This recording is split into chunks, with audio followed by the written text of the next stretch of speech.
It's a hockey night in Pittsburgh. Tonight from the Winnipeg Arena, the Penguins meet the Winnipeg Jets. Hello again, everybody, and welcome to the Winnipeg Arena. The Penguins are playing the Jets for the second time this year, and the Penguins own a victory against Winnipeg.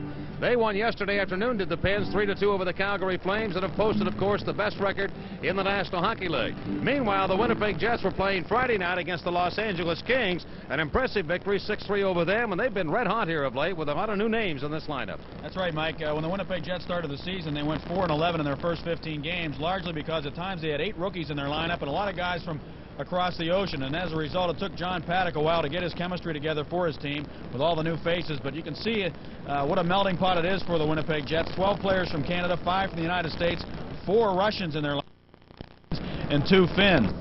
And as far as the Russians are concerned, one of them won't play tonight. Ulanov will not play, but Davidov, Botan, and Zamnov will all play, and Zamnov is playing extremely well at center ice now with Teemu Selanne on the right wing. And Selanne, well, all he is the best rookie in the National Hockey League. He's got 33 goals. That surpasses the total that Eddie Olczyk got last year of 32 all last season. It's only the halfway point, and if Selanne keeps up this pace, in fact, he won't even have to keep up that pace to break Mike Bossy's record of 53 goals. That was the most goals ever scored by a rookie back in the 77-78 season. And I think what happens, Mike, when you have so many Europeans in your lineup, you tend to play the game the way they play it over there in Europe. And the Penguins realize that tonight. I think they're going to play a much more defensive system. Without Mario Lemieux in the lineup, they're going to do that anyway. We saw them play a great defensive game yesterday in a 3-2 win over the Calgary Flames. They're going to be even more defensive systematically tonight, go to a 1-4 delay, similar to what they did against the Washington Capitals last year in the playoffs. Well, you got to go back to some days in the old days of the WHA when the Jets had Ulf Nielsen, they had Anders Hedberg, and they had Bobby Hull working together as a line. Zamnov's line working with Shannon, the former Penguin draft choice, and also Selanne has this town all excited. Tonight, Kenny Rega gets the call and goal for the Penguins against Bob Essiso. Starts his 8th straight. We'll have it for you in a moment. The Penguins and Jets on the Penguins Hockey Network. Arena, where it is about 30 below zero. Our national anthem, Jim Stewart sings. Light, what so proudly we hailed at the twilight's last gleaming, whose broad stripes and bright stars through the perilous fight o'er the ramparts we watched were so gallantly streaming, and the rockets' red glare, the bombs bursting in air, gave proof through the night that our flag was still there. Oh, say does that star-spangled banner yet wave o'er the land of the free and the home of the brave.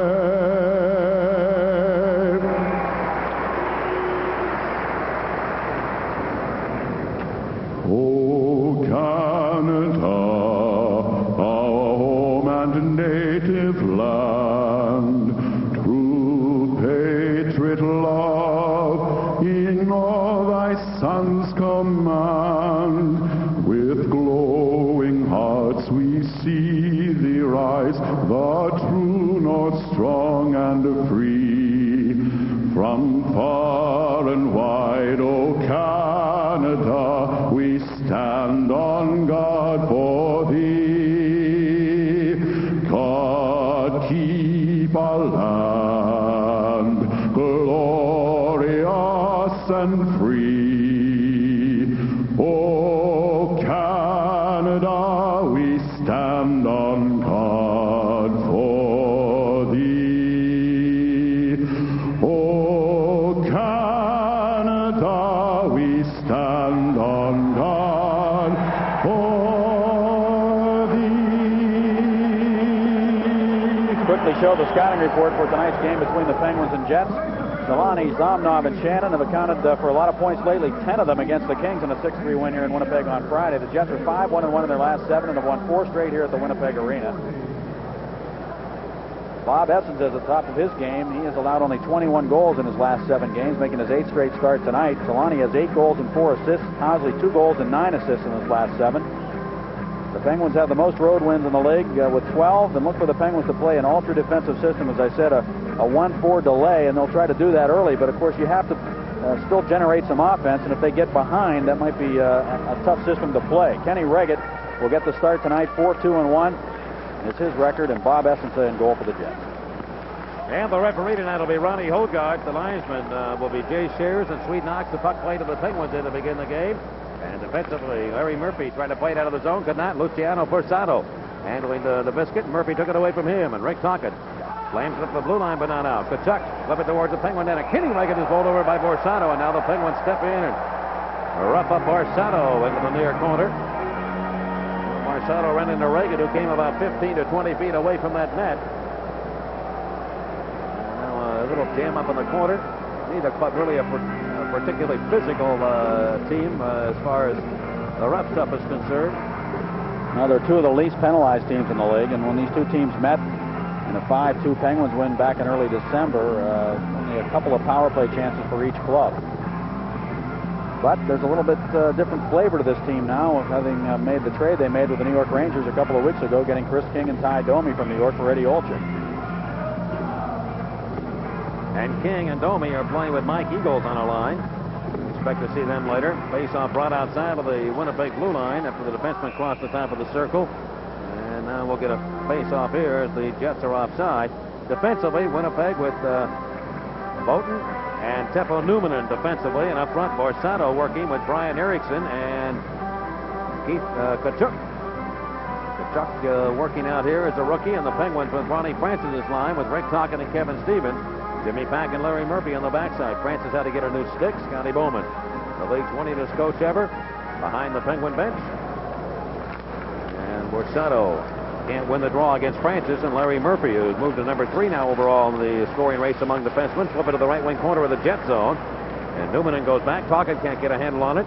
The Penguin right winger, and here come the Jets now with Brian Erickson just turning the puck on to center. Forsato coming down the right side. Got a step on Pack and got around him. Here's Kachuk in front of the net. Forsato looks to make a play, trying to throw it in front and hit a leg, and Karam's right to Rick Tocchet. Penguin right winger who has always played well against Winnipeg, particularly with the Flyers. He'll flip it to the Jet zone, and Pittsburgh will make a line change here now as the Jets try and bring it out of their own end. Bowden feeds it over to Kachuk. And Kachuk will drive it down the right wing boards. Thomas Steen working out here with Davidoff, and also joining the parade will be Andy Brickley, another former Penguin. Joey Mullen with the puck on to Sean McEachran. McEachran working center here with Bob Airy and Joey Mullen. The puck dealt to the Jet zone, wrapped around here to the near side. This ice surface here is very, very good, and the puck really moves very quickly. Can go in to win in a hurry. Brickley pulls it out of danger out of the Jet zone to Phil Housley. Housley, one of the great offensive defensemen in the game, and Samuelson of Pittsburgh shut down the Jets momentarily. It's worked free from him, and Joey Mullen turned it behind his own net. Steen turns to center, and Bob Airy gets possession of the puck. Play it away up the right wing now to McEachran. John McEachran with 19 goals to the right side to Bob Airy. We have 2 of the 3 leading goal scorers among rookies in the National Hockey League here playing tonight. Solani, of course, for the Jets, and McEachran third behind Lindros in the National Hockey League with 19. It goes to Housley, Penguins on a wrist shot. Samuelson, the Penguin defenseman, blocked that.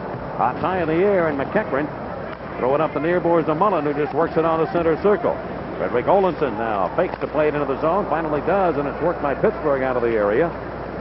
Olenson back to get it. We have played 2 minutes and 15 seconds here in the first period. No score. The Penguins and the Jets. And Winnipeg content just to shoot it along to the Penguin goal. And Kenny Reggett,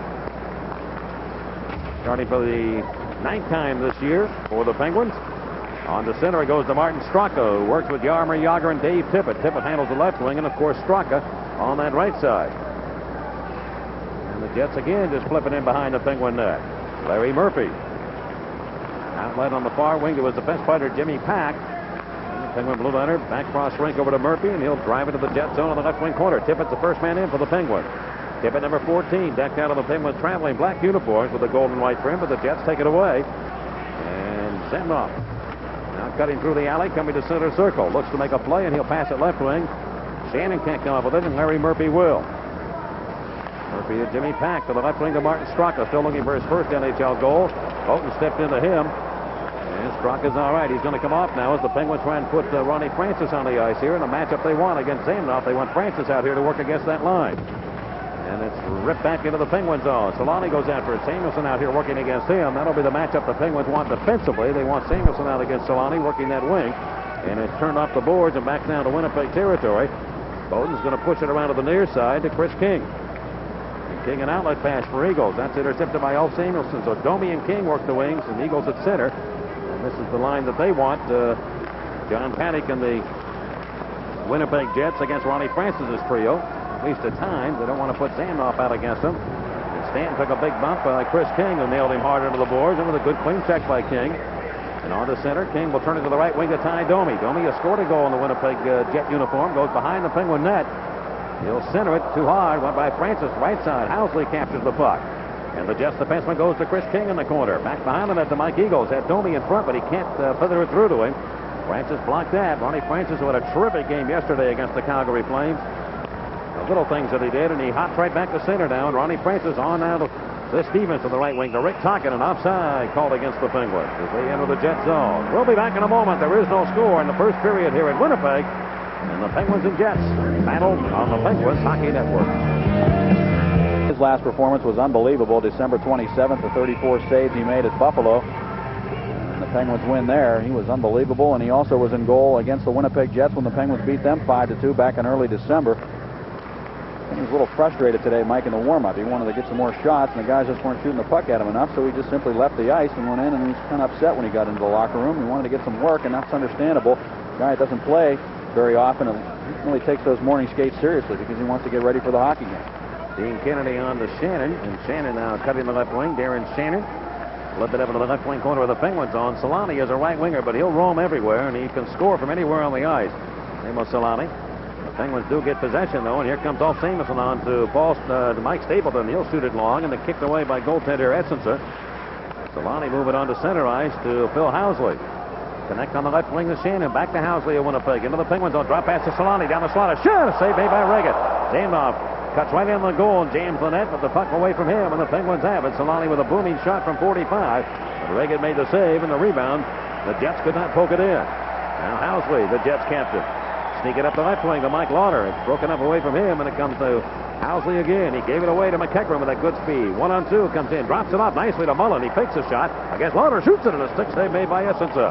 Bob Arian, the Penguins, takes command. Left point to Jennings with the pins. He shoots it, and he missed the net on a long-range slap shot. Here to the near boards. Kachuk trying to clear the area. Does, but Joey Mullen steps in to get it. On it goes to McEachran. McEachran just beat it inside the Jets line, and it rolls to the net. Essensa, number 35, the Jets goaltender. Turn it up the center to Borsato. And Luciano Borsato shoots it softly to the Penguin goal and actually came up the stick of Stand and rolls in on Reggett. And Kenny Reggett makes the stop. The Jets are 11-6-2 on home ice, and the Penguins on the road 12-7-1. Solani had a good scoring chance in the Penguin zone. Solani coming late on the play here as Housley was up on the play, and he kind of turned and then looked back at Solani. A little back pass here. Solani jumping into the high slot, and he really cranked one up. And I don't know if that went off Reggett or the player who was cruising in front of Kenny Reggett. In any event, it did not go in the net, and Zamnoff was coming in there looking for a rebound. Solani can really shoot the puck, too. He's got a great slap shot, tremendous speed, and great lateral movement. He's one of the best skaters we've seen come into the league in a long time. Reminds me a little bit of Pat LaFontaine, the way he skates. He's a lot bigger than he is, of course. 196-pounder, and Thomas Steen now at center. Over to Dean Kennedy, wide open, Penguin zone, a wrist shot, and blocking glove save made by Reggett, the Penguin netminder. And on to center will come to Dave Tippett. Weave his way into the Jet zone against Kennedy. Gets wide on him now, goes left side, trying to put it in front to Straka. Poked away by Steen. Steen, the all-time leading scorer for the Winnipeg Jets in the National Hockey League. He has struggled here, has only 6 goals this season, and it's really been an off year for Thomas Steen. Now with possession, Frederick Olinson. Olinson and the Jets have a good mobile defense that comes to Brickley and a long slap shot off Reggett's stick. Cairns into the seats. We're talking about Steen, and the Jets are going to make a change. He holds the record for the most goals and points and assists for this Winnipeg team. He also holds the record for the most hat tricks of any Jet player in the National Hockey League. And how many do you think that is? I don't have any idea at all, but I also know that he had a huge game one night down there. I'm thinking of Willie Lindstrom when Willie Lindstrom played here.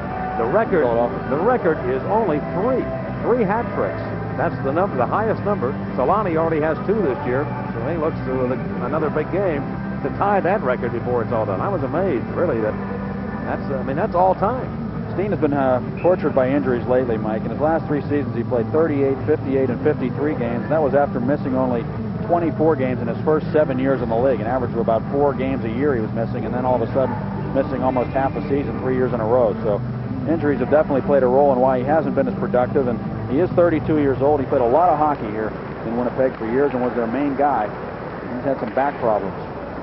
I do, as I mentioned in the opening, you have to go back to the Ulf Nielsen, Anders Hedberg, and Bobby Hull line before you can get the excitement generated here. Perhaps maybe early on in the 80s when the Jets had a couple of good teams, but Solani really has them talking here in this town. I mean, that's good. That's good for this city because they are on the verge of possibly having to get out of here in regard to being in the National Hockey League with tennis problems, and now a bright young star comes along in Solani, and maybe that'll help their cause. And here's Lonnie Francis in center red. They're talking about building a new arena here, too, downtown in the next couple of years. Hasn't it? Lead it over here to the near side. Well, that would be nice. We wouldn't have as far to go to come to the game. It's close in, but I wouldn't want to walk. Teppo Numminen. Numminen on to Tkachuk, and Tkachuk weave his way into the Penguins on his shot. And again, they're shooting long on Reagan here. And it's off his stick to the seats. Well, a T-shirt, player caricature shirt, 100% cotton, features Yager or Lemieux. Sizes medium to extra large, gray, regularly $15 tonight, only $12 plus shipping and handling. And in Pittsburgh, call 391-PEN. Outside of Pittsburgh, call 1-800-8-GO-PENS or write to Penguins Mail Order, Civic Arena, Pittsburgh 15219. Operators are standing by right now. No score here in the first period. The Penguins and the Winnipeg Jets. Scotty Bowman was pleased with the performance of the Penguins yesterday in that 3-2 win over the Flames. An outstanding defensive performance by the Pens. And the Calgary Flames. That's right. Boy, what a hockey game that was. Philadelphia leads Edmonton 2-0 at the end of 1 at Philadelphia. The Canadians lead Hartford 2-1 in the second period at the Hartford Civic Center. Mike Eagles against Sean McEachran in the scoreless game here. Penguins, of course, without Mario Lemieux, and we'll get the scratches when we get an opportunity here for both these clubs. Ulanov, Carlisle, Druce, Murray, and Tabaracci for the Jets. Ahola, Caulfield, Shale Samuelson, and Mario Lemieux all scratched for the Penguins. And right from the faceoff, Stanton got hurt on that play. The Penguin defenseman went down. Slow in getting up, checks the left side of his mouth.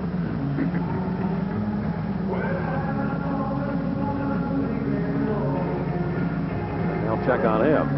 Paul Stanton now in his 3rd year. Checking for his teeth right now. Got a cut on the cheek, too.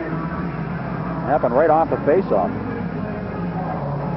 Well, with Stanton down, we'll return in a moment. There is no score here in Winnipeg. No score between the Pens and Jets on the Penguins Hockey Network. And that little blood on Paul Stanton's face right there is going to send Mike Eagles to the locker room early. He's going to get an early night off. And he gets a 5-minute major penalty and a game misconduct for high-sticking Paul Stanton right off the faceoff.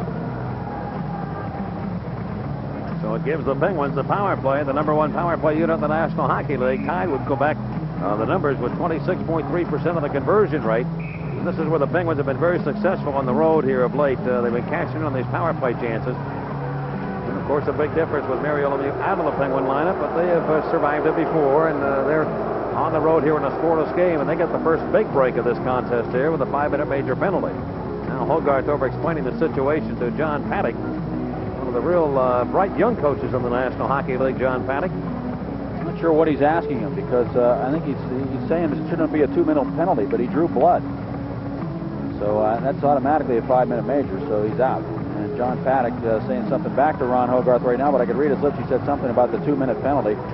The Jets have the 4th best penalty-killing unit in the NHL, so that means that this week the Penguins have faced 3 of the top 4 penalty-killing teams in the league. Minnesota was tops, Calgary was right behind them, and now Winnipeg in at 4th.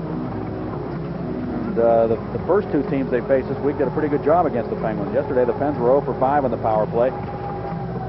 They were 2 for 7 or 2 for 8 against Minnesota, but they had a little trouble early on in that game on their power play, mostly because they were just starting to get used to playing on it without Mario. Ty Domi serves the major penalty, and it goes to Mike Eagles. A high-sticking major and a game misconduct. And the Penguins put the power play to use, and they will have Larry Murphy giving the puck to Ronnie Francis. Moving up to Kevin Stevens down the left wing. Stevens with 33 goals now on the year for the Penguins. Wristed around to the far side. Rick Tocchet, of course, leading all Penguin goal scorers on the power play with 15 power play goals, but Stevens right behind him with 14. Yager to the right point over to Larry Murphy. Left side over to Ronnie Francis. Yager to the right wing circle, moves in and shoots it, and the save made by Essensa. Now dragged around here to the near corner to Kevin Stevens. And Big Artie will give it now behind the net. It goes to Tocchet. Tocchet out to Ronnie Francis. Left side. Back to Tocchet. Left wing circle. Pulls back. Left wing board. Rick Tocchet to the pins. Looks it over. Borsato and Shannon, the penalty killers up front. Here's Murphy. Back now center point to Francis. Will he shoot it? No. To Tocchet down deep. To Stevens on the left wing circle. Tried to shoot it. Boughton blocked that. Sergei Boughton. It's back to Tocchet on the left side. Over to Yager. Penguins on a 5-minute major penalty here. No score first period. Right side, Murphy to Ron Francis, center point of the pen, shooting it off the stick of Essensa, the Winnipeg goaltender. Yager around to the far corner trying to get a hold of it. He can't.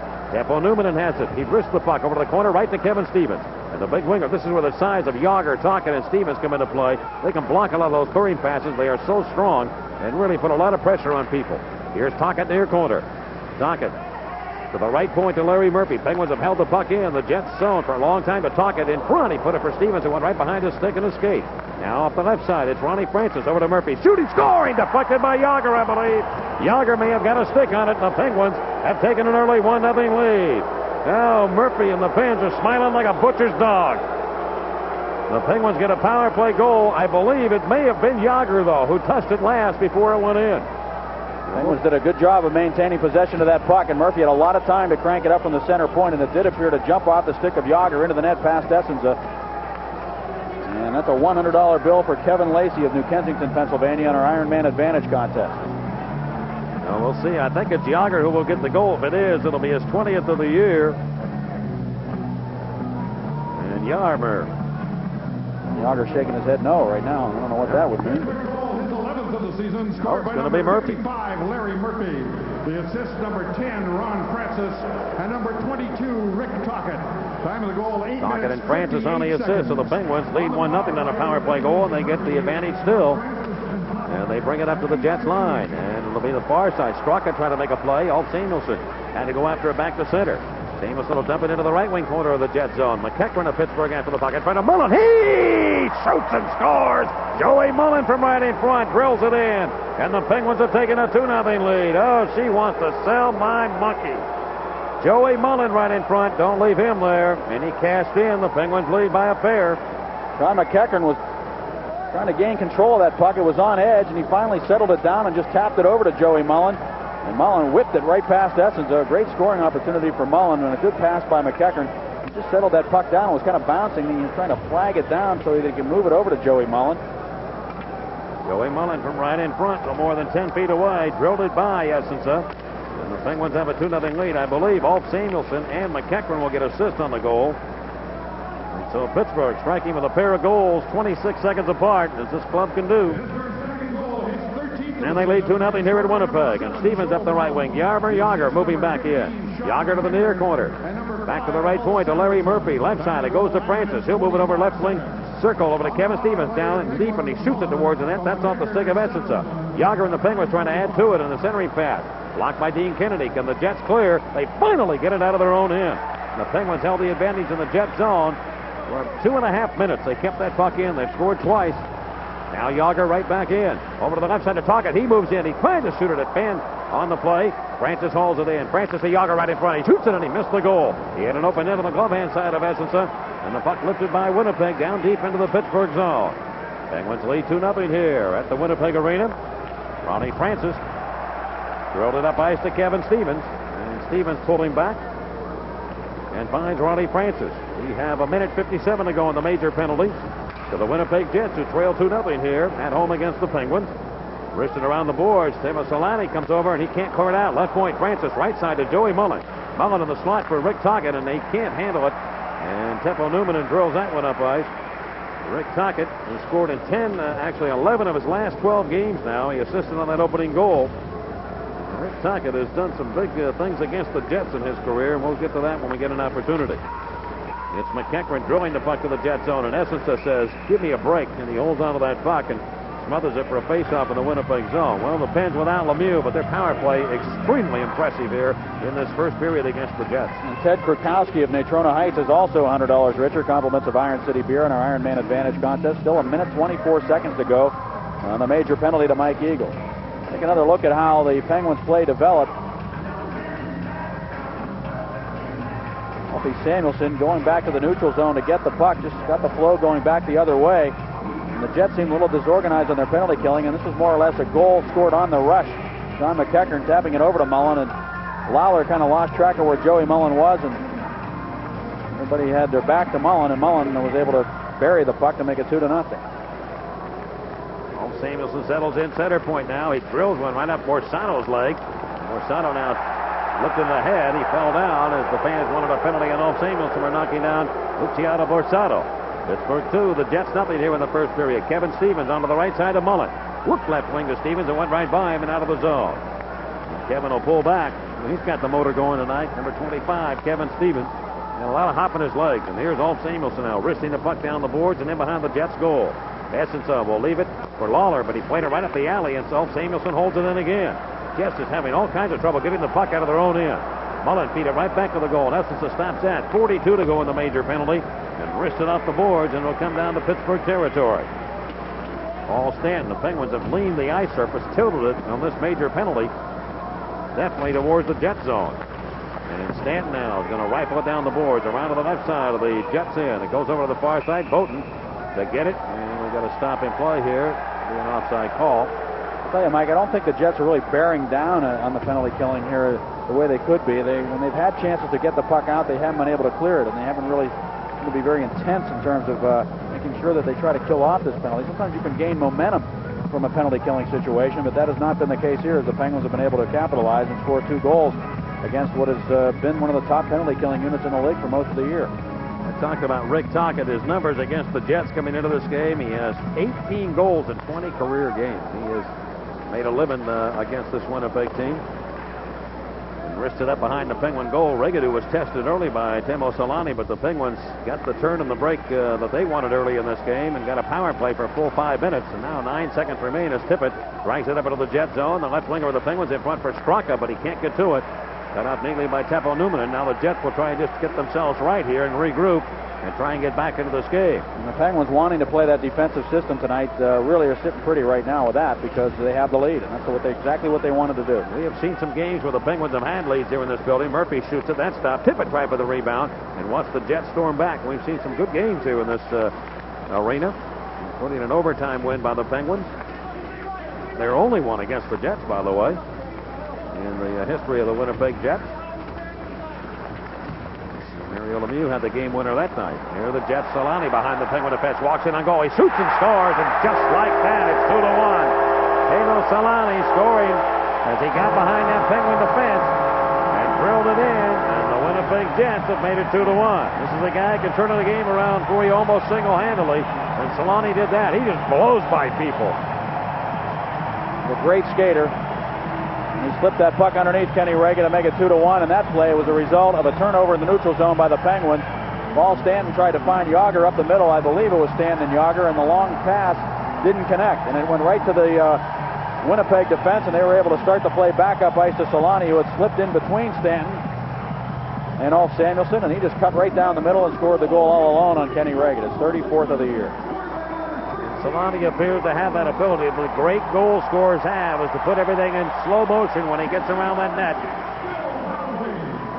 Housley has the only assist on it. Solani gets the goal, and it's 2-1. Now here on the right side, Davidoff. Davidoff going in. He runs into Ulf Samuelson, and Sean McEachern winds it off the wood, and it comes deep into the Winnipeg zone.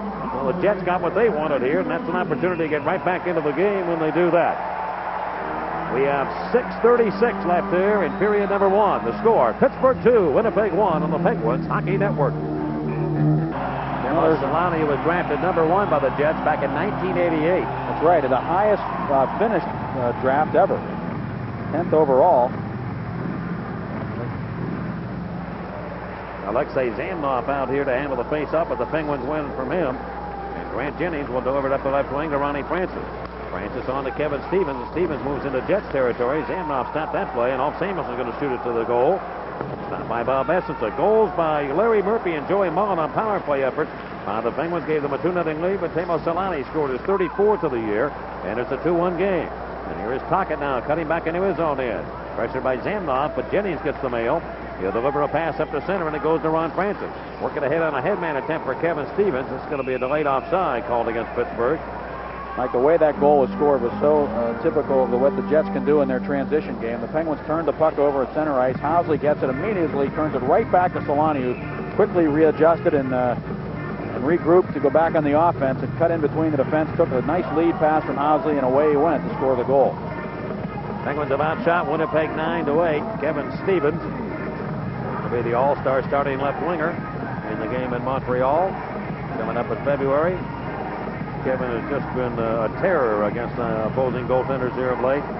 Stevens with 33 goals in 34 games, 9-9. And he missed 9 games. Remember this, 9 games that he missed due to that surgery, arthroscopic surgery on his knee. Hard to believe, Mike, with all the goals he has. Yesterday's game-winning goal was his first game-winning goal of the year against Calgary. What a goal it was, too.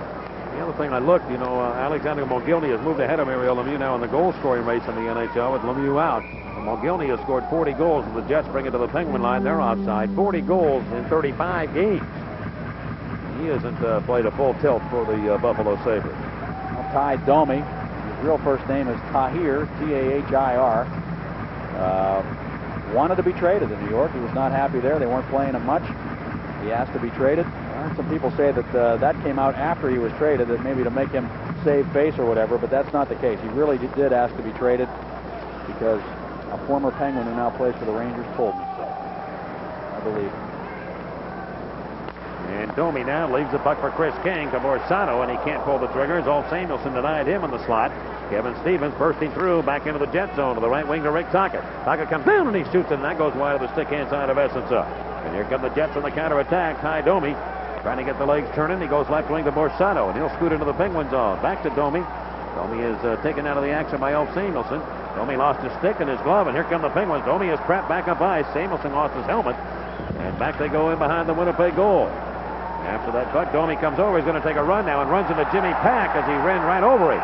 Domi intentionally went after him from behind and clipped him. Tocchet now turns around and looks at Domi. Domi was looking for Ulf Samuelsson and went right into Jimmy Pack's legs as he was trying to come off. I happen to turn around and look back, and King now gets involved with Tocchet as they have words. But Domi, I think, was trying to get to Ulf Samuelsson after Samuelsson had knocked his glove and his stick out of his hands, and then he knocked his helmet off and ended up going back after. Instead of getting Samuelsson, who was already in the bench halfway, he just clipped the legs of Jimmy Pack. And I don't think anybody saw it. Chris King and Rick Tocchet now exchange words. Well, a little article in the paper today brought up the fact that King and Tocchet have had an ongoing rivalry, so they've caught on to that quickly here in Winnipeg. Of course, we knew all about it with the rivalry that developed between Tocchet and King when King was with the Rangers, but it all really goes back to when Tocchet was with the Flyers. Samuelsson and Domi got involved. Domi just took his helmet right off and then went down to go back and get his stick. You don't see the rest of it now. From this point, the puck came up by Samuelsson, went over to the bench, and Pack followed the play on that far wing. And as he was there, Domi really kind of lunged towards to getting Samuelsson, but he had to end up getting Pack. He was after somebody, and he got Pack. It looked to me as though Pack tripped him, and I thought Pack tripped him up and prevented him from hitting off Samuelsson from behind. He raced across the ice and looked like he was going to run Samuelsson from behind, and Pack was standing there, saw him coming, was facing Domi, and he appeared to trip him and knock him right into the boards. 2 minutes each for roughing. Time of the penalties, 14 minutes, 58 seconds. The Penguins Tocchet, the Jets King, the Jets Domi, each 2 minutes for roughing. Here on the penalties, Domi and King each 2 minutes for roughing, and Tocchet a 2-minute minor for roughing. And I really think Domi's penalty came from knocking down Jimmy Pack from behind, a blind hitting from behind. I really think, Paul, and I just happened to be looking up. I think he was trying to go after Samuelsson, and he ended up just running anybody he could find in a black uniform, and it was Jimmy Pack.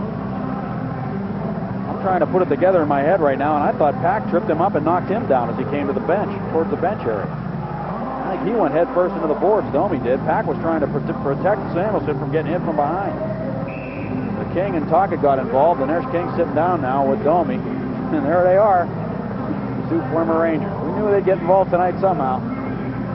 What is it that King said about him having a hockey school? Did you see that piece? Yeah, well, King has been involved in hockey schools for years, and he was working with Paul Coffey at one of them, and Crockett caught wind of that, and he said, you mean he's actually teaching people how to play the game of hockey? And King heard of that, and he kind of thought it was funny. And he has a lot of respect for Rick Crockett. I also, here's Stevens now cutting back. He said something about, Crockett said to him on the ice, and I think he could do this too, about the fact you're actually charging kids. And right in front of the Jets goal, and it's poked away to the far corner. You got to know the nature of these guys to know that, I mean, as if to say, I mean, you of all people are teaching these kids how to play, and you're actually charging them for it? And I can see that happening on the ice. Joey Mullen to the right wing to Jaromir Jagr. Jagr steps into the Jet zone on the power play for the Penguins, and Murphy shoots it, and it went off the stick of Lauder wide of the cage. Jagr will throw it back in. I'm glad that King has a good sense of humor, and these guys do get on each other once in a while, believe me, on the ice. And in the locker room amongst themselves, too. Jagr, you don't have to fit in maybe thin skin in this game, and here's Francis over to the left side. To Jagr, try to put it in front for Stevens. Not a good pass there, and it comes back out of the zone. Jagger's going to come off. Shannon took a little bump into him. It'll be Larry Murphy of the Penguins, ridden hard against the boards by Mike Lauder on a good check. Penguins lead 2-1 here in the first period. Larry Murphy trying to cut up into the Jet zone. Weaves his way down the left side to Joey Mullen. Mullen to the right center point, actually, to Francis. It comes to McEachran now in the right wing boards halfway up. Jets come out and challenge. They go left side to Larry Murphy. Murphy, right side of McEachran, and a heavy shot from 30 feet. And that's stopped by Essenso. Read it well. Penalty coming up here. It's going to be against the Penguins, and Kevin Stevens will get it. It'll be hooking called, and just like that, they're going to be at equal strength. They will return with 3:28 to go in the first. 2-1 Pittsburgh on the Penguins Hockey Network. Well, they'll be at equal strength now, 4 aside. And the Penguin penalty to Kevin Stevens, a hooking call at 16:32. We've got a 2-1 game. The Penguins lead. Philadelphia and Al leads Edmonton 3-0. Second period at Philadelphia. Canadians still with a 4-1 lead over the Whale in the second period at Hartford. And Stanton of Pittsburgh pulling back into his own end. Calgary and Buffalo. And the last score we had was 2-2 in that one. Sabres in flames. And on the center, Timo Solani now in 4 seconds. Chris King will come on. And the Jets will get a power play here. Their first of the night. And on the center, here comes Solani now, cruising up. King goes to the bench, and on the ice comes Sandmoff. It goes to the right wing corner of the Penguins end. Solani goes in, and Samuelson will belt him hard. And Bob Airey has it for the Penguins, and he'll whip that one down to the Jet zone to take the heat out of a hot kitchen. Solani, of course, can score in the power play, and he has 13 power play goals on the year. The 34 has. Zamnock cruises up into the Penguins end. They get into Olinson, right side to Phil Housley. Housley with a wrist shot. Great skill on this power play right now for the Winnipeg Jets. Olinson right point. Skates it over to the far boards and passes it over to Phil Housley. Back to Olinson, center point. Does he shoot it? In front, he has Solani there, but he couldn't deflect it. Zamnoff behind the net. Scrambling his Reagan to try and get to it. He can't. Solani pulls back near board for the Jets. Left point to Frederick Olinson. Back to Timo Solani.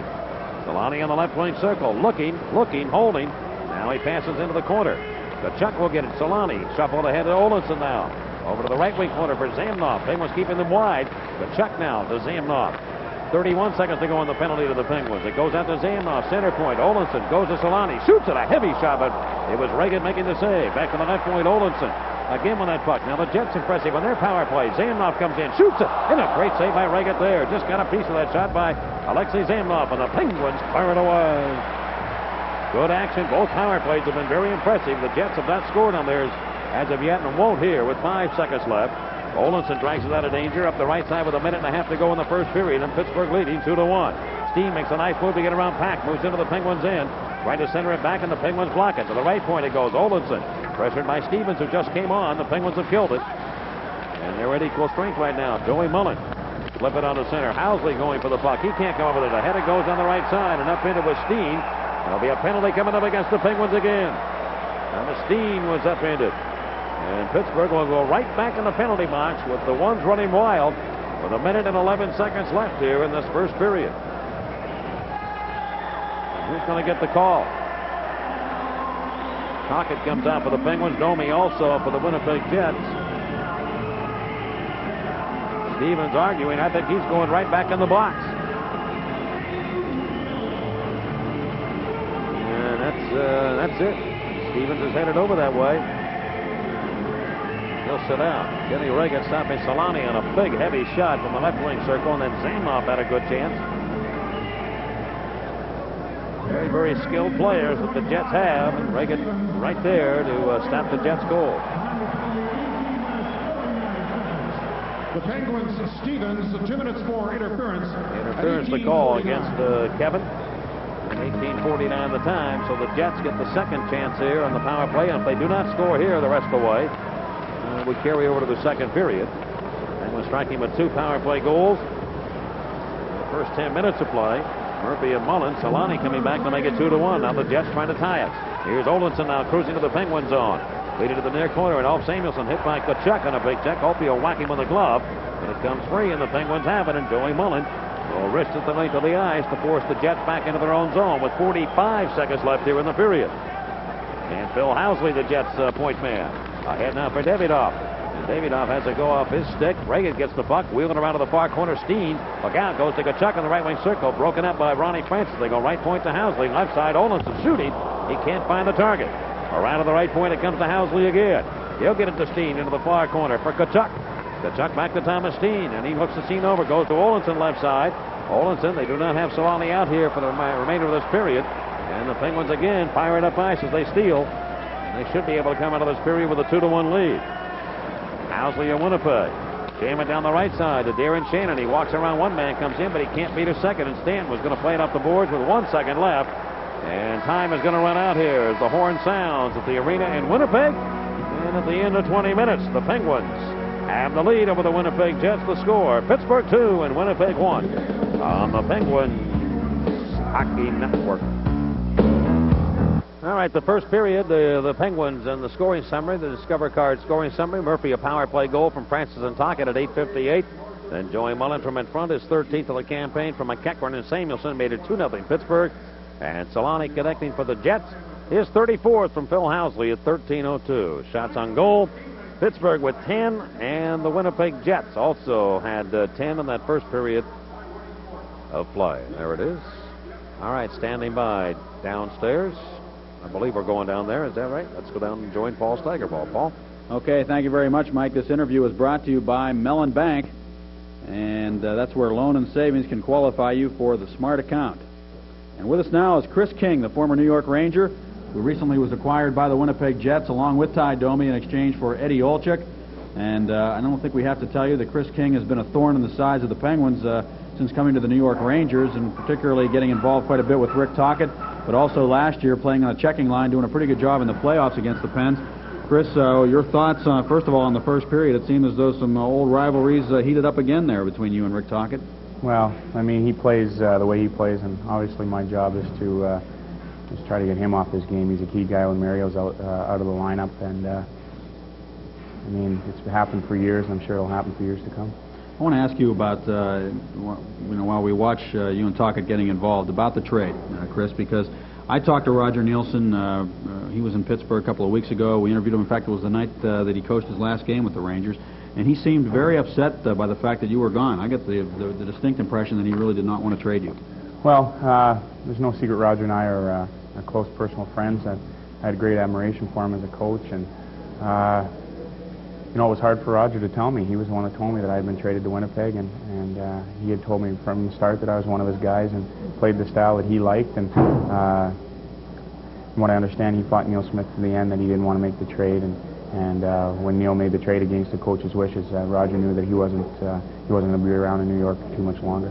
Well, it's one thing to be leaving a team that you were happy playing for and a coach you were happy playing for. It's another thing to be leaving that team to go to play for the Winnipeg Jets. And I think if you talk to players around the league, they talk about Winnipeg like it's Siberia. And I'm just wondering what your reaction was to that part of the trade, the fact that you were coming to Winnipeg. Well, the previous 3 years in New York were very good for me. Last year was extraordinary year with the point totals we had and the success we had, and I felt, you know, if it wasn't for Pittsburgh, we might have been the Stanley Cup champions. But you know, things weren't going that well this year. I was finding myself sitting out, you know, 4 and 5 games in a row, and no athletes happy when they're not contributing. And I was happy after the shock settled down that I was going to a team that wanted me and that would give me the opportunity to play. And you know, I just love the game. It doesn't matter where it is. I just want the opportunity to show what I got, I guess. And there are a lot of talented, skilled players on this team. It's not like you are coming to a team that can't play the game, and it would appear as though things are going in the right direction here in Winnipeg, doesn't it? Well, they had a very slow start and found themselves about 8 or 9 games below 500, and you know, since that they played very good hockey, or we played very good hockey, and you know, we're 17-20 and 3 or whatever it is, and it's very respectable in this tough division, and we've caught Edmonton and have quite a few games in hand, and now we're setting our sights on LA for 3rd place. And like you mentioned, we have a lot of skilled players and a lot of good leaders, and if we can put it all together, I think we'll have a real good shot at doing something this year. I would think your role would be even that much more prominent on this team too. I mean, you talked about the fact that you've been sitting out almost 5 games in a row in New York, but there were a lot of players who do what you do there in New York, especially this year, and it would seem to me that here your role is really going to be prominent. Well, when I first came here, John told me that one of the reasons they got me was hopefully for my leadership abilities, and the fact that I had been that close to Mark Messier for 2 years and maybe picked up some of the things that he tends to lend a team, and I hope I have, and I hope that I can, you know, in a little way help the team out in that area here, and I'm very excited about the year to come. Okay, Chris, thanks a lot for being with us. Good luck here in Winnipeg. Thanks very much. All right, Chris King, the former New York Ranger, former Detroit Red Wing, originally drafted, in fact, by the Washington Capitals, made a good career for himself in the NHL, and we'll try to do that, continue that here in Winnipeg. And we'll return to the Winnipeg Arena in just a moment. The Penguins 2 and the Jets 1 after 1 on the Penguins Hockey Network. The Penguins had a 5-minute major penalty to work on, and Larry Murphy was able to shoot one from out just inside the blue line. I still think that hit something on the way in. I really do. And it deflected by goaltender Essensa. Well, Lawler was in front, a couple Penguins cruising around. Yager came into the picture too, and I think Essensa may just not have seen that shot from Larry Murphy, which was perfectly placed. And we're back to action already in the 2nd period.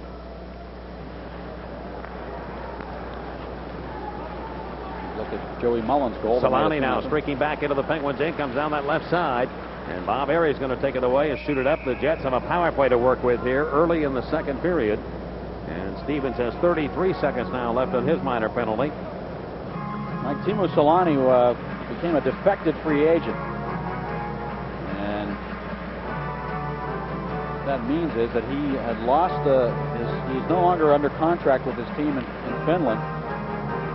Because he hadn't been signed yet by the Jets, that meant that he was free to sign with any team in the league unless the Jets would match the offer, which they did. Calgary offered him $2.7 million, and Winnipeg matched the offer and kept the rights to Teemu Solani. Housley in the Penguin zone, wristed up in behind the net. Shannon will knock it down with a glove. The Jets power play specialist out here working on the power play, and it comes near side to Zamnoff. Center point to Housley, back to Zamnoff. Alexei Zamnoff shoots a heavy slap shot that missed the cage. Off the left side, Frederick Olofsson, 13 to go in the penalty now to Kevin Stevens. Olofsson steer it over to Teemu Solani. And Solani wheel it out, flip it up in the air to Olofsson. He shoots it towards the net, blocked in front by the Penguins' own Samuelson. Directed to the near corner. Housley now back here on the near side. Zamnoff going center point to Olofsson. A heavy shot, save made. Rebound knocked out of the air by Housley. And he tried to whack it in by Reagan, but he never did get good wood to it as Samuelson crunched him right to the left of the goal. And play a stop. Opie playing a strong physical game tonight against the Jets in around that net. So Stevens is on. The Penguins have killed it. And Shannon and Tocchet now exchange words. The Jets are 0 for 2 in the power play. Freddie Olofsson can shoot a puck, and Reagan had a little trouble controlling the rebound, and fortunately he did get it between his pads before Housley could settle that rebound down and bang it into the net. Ulf Samuelsson almost got himself killed by Ty Domi in that 1st period. He was going to the bench. He had no idea what happened behind him. He had his back to the play. But Domi was coming all the way across the ice to run him from behind when Jimmy Pack saved the day by tripping Domi. Well, the young lady Debbie who lives here in Winnipeg wanted to say hello to Wendy and the crew back in Pittsburgh. They met this summer and wanted to say hello. She is from Moose Jaw, Saskatchewan. Right around the Penguin net. Picked up by Davidoff, and he lets the shot go, and that's denied by Reagan, the Penguin goaltender. Now it comes to Kevin Stevens. And the big left winger of the Penguins on the play with a good pass to Francis, but he's offsided himself. He got turned around. He couldn't drag it in, and he knew he had a lot of room to work with down that right wing. You know, the Hawks take a 1-0 lead over Los Angeles in the 1st period. Calgary now leads Buffalo 3-2 in the 2nd. At Buffalo, they scored 3 times. After trailing 2-0, Philadelphia leads the Oilers 3-0 in the 3rd. And now the Canadians lead 5-1 over Hartford in period number 3. 27 points for Ronnie Francis in the last 20 games. And he just quietly has gone about doing that. I mean, he just is, he's one of those unheralded guys that, gets the job done night in and night out. You mentioned that he had a good game yesterday, Mike. Yesterday was the perfect game for Ronnie Francis to show what he can do, because it was a good defensive game, and he fit right into that scheme. He usually does. Sergei Boutin now delivers it over to Borsato and up to King on his knees, and Chris King will rifle it behind the Penguin net. Kenny Reagan to the Penguins leading 2-1 here early in the second period, and Stevens will bank it up the sideboards and onto center. Rick Tocchet takes command of it, goes the off wing left side of the Jets in his wrist shot. Newman got a piece of that to deflect it away from the goal. Right point, Stanton shoots it, hit his old man Stevens right in the backside. And Newman now rolls it around the horn, and here come the Jets on the attack.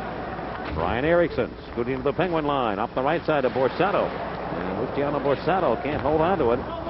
Jets are forced to their own line. Olafson and Boutin now set it up, and a long lead pass is going to be called back here on a two-line offside pass. That Hartford-Montreal game, they had a pair of goals scored 8 seconds apart. Bellows for Montreal in the first period. Now that was, yeah. And then Muller scoring for the Canadians 8 seconds later. My apologies to you. That came, that was in the second period, so it was not 8 seconds apart. It was a whole period and 8 seconds later. LaFontaine has 2 for the Sabres tonight. Well, Gilney doesn't have anything, but Harkins, Fleury, and Neuendijk for the Flames. And Deneen, Recchi, and Paslowski, the goal scorers for Philadelphia.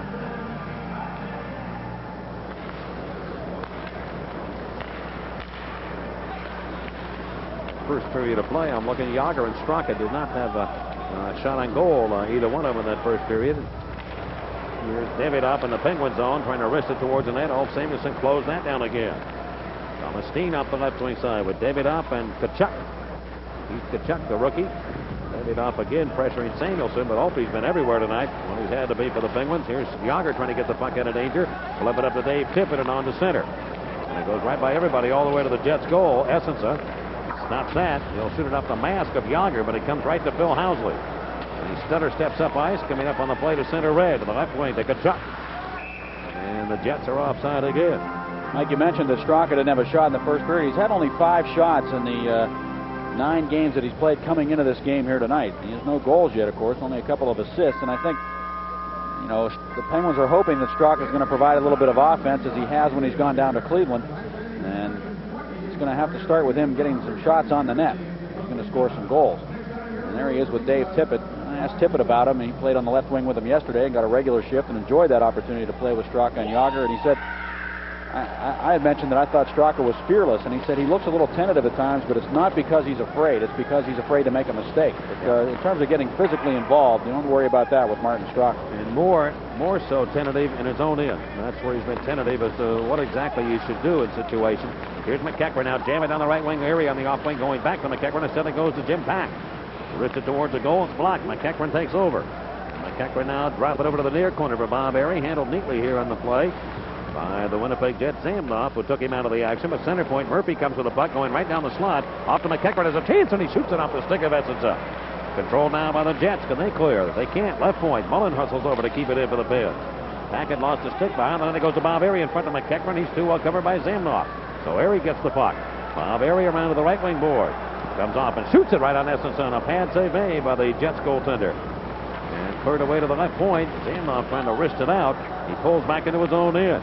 That's a trait you'll see the Soviet players do. Not too many in North America. They would just take the puck and get it out of the zone. But Zamnoff went back looking for space, and he went into his own end. Shannon with a good heavy check on Murphy, and a play right in front of Solani, denied by Kenny Reagan from right in front. It was a good check there by the Winnipeg Jets. Shannon turned it right into one of the pins, put him against the board. Wristed up now back to center, and Solani trying to get around Jim Pack. They get the puck to Housley. He'll guard in and out, going to Solani. And Solani lost it to Joey Mullen. A poke check to the way, but Mullen has 2 men to beat. He goes on with Francis now, 2-on-2. Go to the open space up in the air to Francis. Put it, knock it down with a glove. Put it in front. Mullen can't get to it. He was covered by the Jets, Semo Solani. And the Jets counterattack. 2-1 the Penguins lead here in the second. And here's Borsato. Borsato now delivered to the Penguin right wing corner. Samuelsson takes him head first right into the boards, and a penalty coming up against Olpe here for driving Borsato against the board. And Borsato is slowing to get up. Samuelson's going to get a penalty here. And Borsato is on his stomach. Opie got a piece of him going in and then jammed him against the boards, and he'll get a penalty for it. I think Opie might be hurt, too, in this play. No, I think Opie's concerned about Borsato. I don't think he really meant to injure him, and Opie's just concerned that Borsato really got himself hurt on that play. Opie will hit you, and he will try to inflict pain, but he's also, you know, it can still be a good sport at times when he sees a guy down in a situation like that. So Borsato is down. We'll take a timeout. The Penguins lead 2-1, but they'll be shorthanded again as the penalty will be issued to Ulf Samuelsson on the Penguins Hockey Network. So apparently he did hurt himself too on this collision with Luciano Borsato in the corner. He went head first into the boards too. Borsato apparently is all right. He's on the bench. He got shaken up. They're both shaking their heads. Both of them hurt their necks. Unfortunately, well, for the Penguins, it's Samuelsson in the penalty box, and Borsato sits on the bench. Jets on their third power play chance. 2-1 game. The Jets very impressive on this power play unit. They've come a long way during the course of this season and implementing a lot of new faces in their lineup. They're very skilled. Here comes Housley. They've got young legs too, Paul. That's going to be an advantage to them too if they get into the playoffs, because if you're hungry and they've got those young legs with the skill they have, they could be very dangerous. I think they've got the goaltending necessary to survive some playoff rounds, and it's cleared away off into the Jet zone. Ironically, last year when playoff time came along, after Essenza had played what got him to be a candidate for the Vezina Trophy, Rick Tabaracci ended up playing most of the games in the playoffs, and he played well too. Yeah, and from the left wing side, the Jets let it go. They dummied the play, and nobody got after it. And Housley has to go back into his own end. Good checking by Bob Airy. Out the center where it's intercepted by the Penguins' Larry Murphy, but he lost it to Tkachuk, who darts his way to the Penguins' end. Tkachuk coming right down the slot, comes in, and Ulf Samuelsson, remember, not in the Penguin penalty killing unit right now. He's in the penalty box, and it's a loss back there in that blue line, especially with Shell Samuelsson out. Here's Steen. Steen delivering back behind the Penguin net. It goes to Temo Solani. Around to the left point to Frederick Olofsson. Great natural skater. Shoots it. Save made. Rebound. Steen can't put it in. He put it up the left pad of goaltender Kenny Reagan. In days gone by, Steen would have put that one in easily. Housley right side. He shoots it up the stick of Reagan. Thomas Steen just can't buy himself any goals. Olofsson center point. Shoots it. Save again. Rebound. Tkachuk shoots off the side of the goal. Solani cruises in. Just to get to that loose puck with that great speed. Now to Thomas Steen. Steen cuts away from Jimmy Pack along the goal line. Out to the left point to Olofsson, right side to Housley. Where's he going to go with it? Trying to put it around the net, and a good defensive play by Larry Murphy to anticipate they would go to Solani, and he cuts it off and skates back with it short-handed. Tuckett, right wing, shoots one, and it floated by the glove hand of goaltender Bob Essensa. Here come the Jets again, cruising to the man advantage. Solani works his way into the Penguins' end. His wrist shot blocked by Grant Jennings. Jennings kicking back to the right point, but not out. Housley over to the left side. Solani has it going to Newman, and the pass too hard for him. Off his stick, and now Samuelsson just on. The penalty's expired, and Housley runs into Dave Tippin and sends him flying with a shoulder check. A loose puck pushed back into Winnipeg territory. 13-14 left here in the second. 2-1 the Penguins lead. On the center, and Housley will feed it on the backhand of the Penguin near corner. Jennings going back to take it. And this one's turning out to be exactly almost a duplicate of the game we had yesterday in Pittsburgh against Calgary, where the Penguins had a 2-0 lead early. Watch the Flames come back and score one. It stayed 2-1 until the third when the Flames tied it, and then the Penguins won it late. And Stan's going to shoot the puck from his own end. Goes all the way to the Jets' goal. Stopped by Essensa. He waylaid it up the boards, and Jaromir Jagr takes possession of it.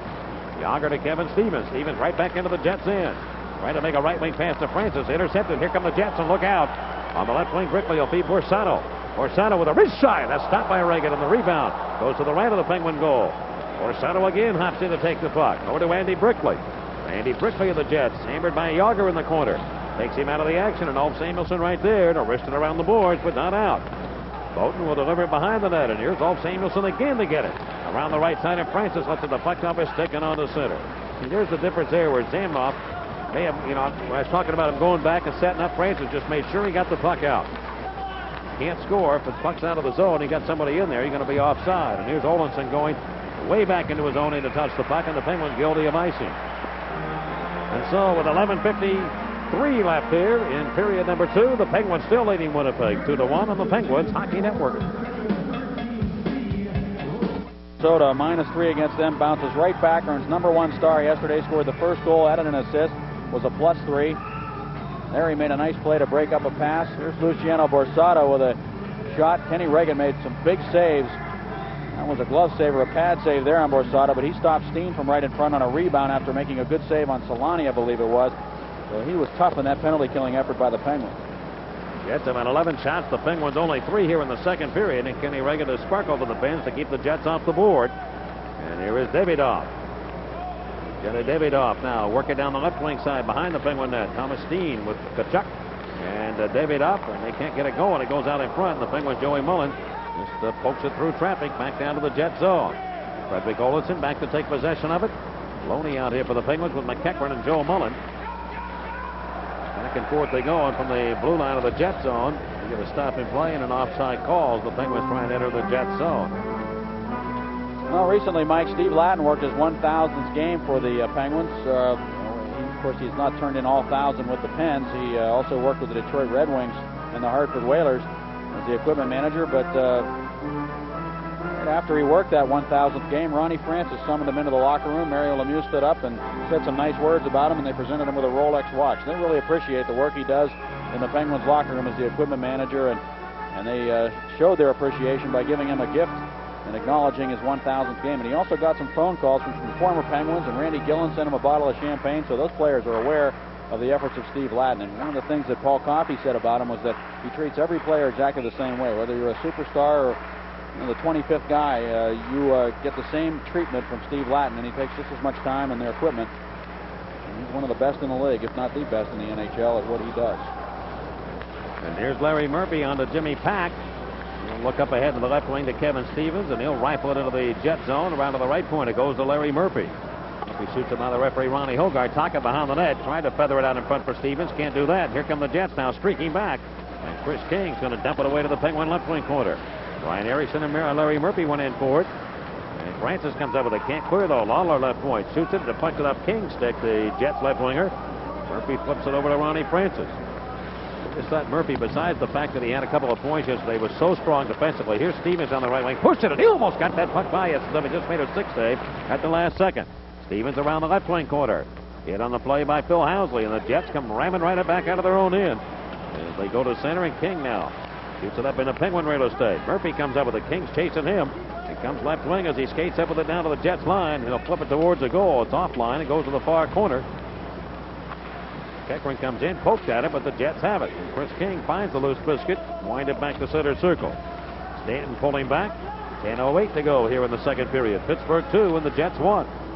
And wristed again into the right wing corner of the Jet zone. Teppo Numminen leaving the puck for Timo Solani. And Solani of the Jets try to headman that puck to Darren Shannon. That won't connect. Jets are back to their own line. And wheel across rink here to the near side of Newman, and on the play to center, it comes to Solani, taking a pass from Shannon. Samuelson had the puck, plays it off his glove. Solani will get to it. Samuelson without a stick right now. The Jets poke it behind the Penguin net, and here's Phil Housley in deep. Around to the right point to Newman. Back to Housley. Holtby without that stick again. They go cross rink, and the pass. Solani can't come up with it. He goes to the boards to take command of it. Solani around behind the net to Darren Shannon. Samuelson has that stick back now, and Joey Mullen gave him his. Shot right towards the net. It's off the stick of Kenny Reagan and delivered back to center. I'll tell you what, Joey Mullen aware of everything that's happening on the ice at all times.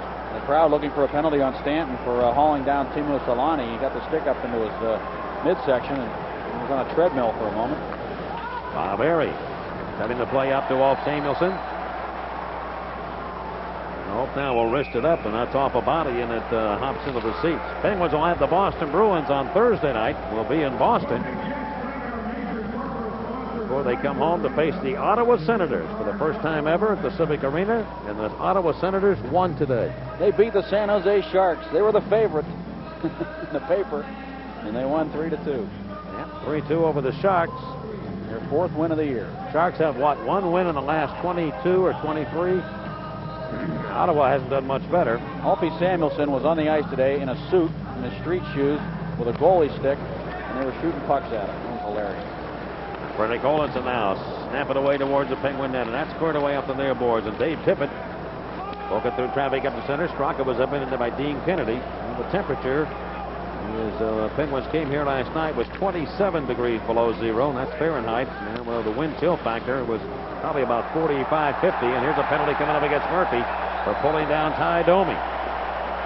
So it's cold outside, but it may heat up in here as the Jets go to the power play again. And will return. This will be their 4th straight power play chance. 2-1 Pittsburgh on the Penguins Hockey Network. So the Jets go back to work in a power play. They've outshot the Penguins 11-4 here in the second period. And Zamnoff with Tkachuk and Solani, and it's played right into the Winnipeg bench. And look out, they're ducking over there. John Paddock, the coach of the Jets. Terry Simpson, who coached prior with the New York Islanders. Well, the Jets have 4 Russians, 2 Swedes, 2 Finns, and 1 Albanian. And the Albanian is Tahir Domi. And Zamnoff on the power play now in the Penguin zone. Looking for Solani. Ulf Samuelsson cuts right into taken away. What a game he's had so far, Ulf Samuelsson. And Joey Mullen's going to wrist it up back to center. Intercepted by the Jets, Fredrik Olofsson. Olofsson trying to find some room. Coming to the Penguin line. They'll start down the right wing in a 2-1 Penguin lead. And the Jets are offside entering the Penguin zone. You love that fact that the Thai man is from that country, huh? Yeah, he's an interesting character. Freddie Olofsson also comes from Sweden. Is that right? No, I'm getting confused. Is he the Finn? He's the Finn. He's one of the Finns. 21 of his 29 points have come on the power play. He's got a hard shot, pretty good skater. Had a little trouble in the plus-minus department the last couple of years. Minus 31 last year. Minus 2 right now. Doing a little bit better this year. Zamnoff with Tkachuk. And they go to the left wing to Solani, who cuts into the Penguin zone. Drop it left point to Olofsson. Fredrik Olofsson near side to Phil Housley of the Winnipeg Jets. Power play on for the Jets. They shoot it, deflected in right in front. They tie the game. Tkachuk got the stick on it, deflected it by Reggett. And the Winnipeg Jets get a power play goal and make it 2-2.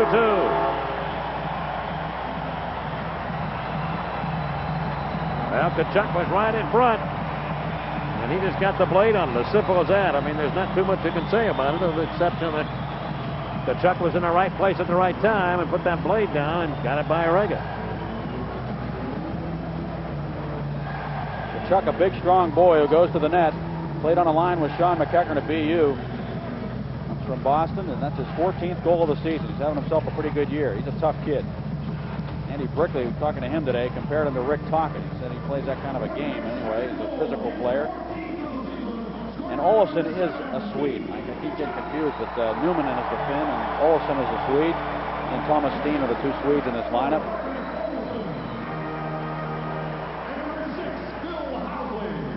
Housley and Olofsson, the assist.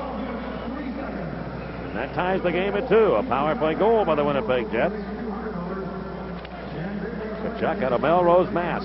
And he has tied the game here for the Jets in the second period. So they are now 1 for 4, the man advantage. And wristed up into the Penguins' end. And Ulf Samuelsson comes up with it. So 3 of the 4 goals scored here tonight have been the result of power play goals.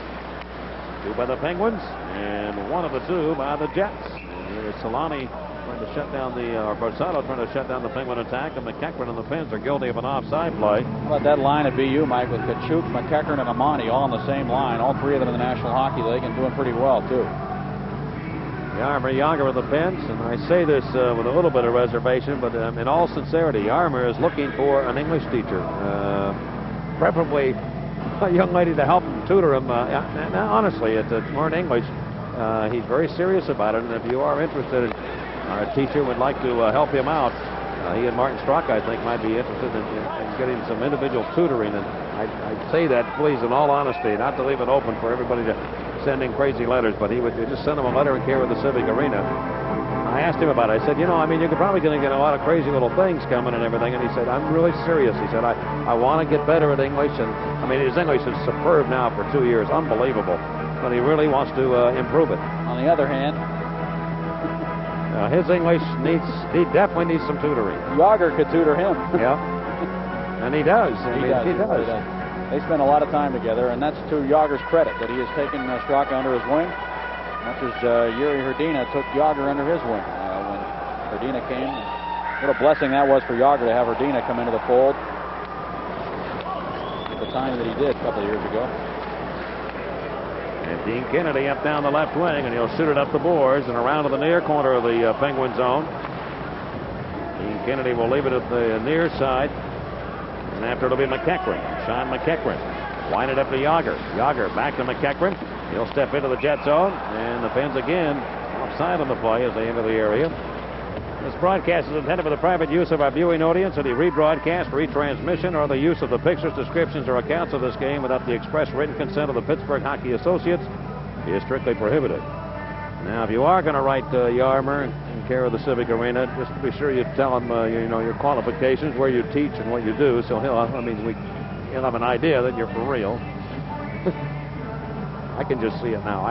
I hope I haven't opened up some can of worms. But I can tell you this, too. If you write Yager a letter at the Civic Arena, he might get to it sometime in June, because he gets so much mail. It's incredible. Last year, I went down to the office, and they keep the boxes of fan mail down there, and it was ridiculous how much mail he had received. And of course, he gets candy bars and everything else sent to him, but he gets letters from all over the country, too, not just in the Pittsburgh area, but everywhere. All over the world. That's right, all over the world.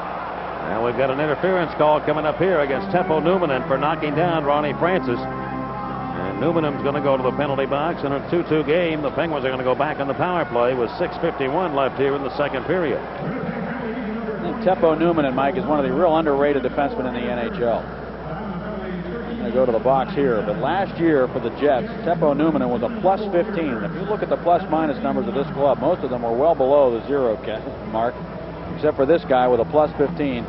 He had a great year defensively, and he's a guy who has to play against the top offensive players every night, and yet he was able to come up with those kind of numbers. I think that's a credit to how well he plays under John Paddock.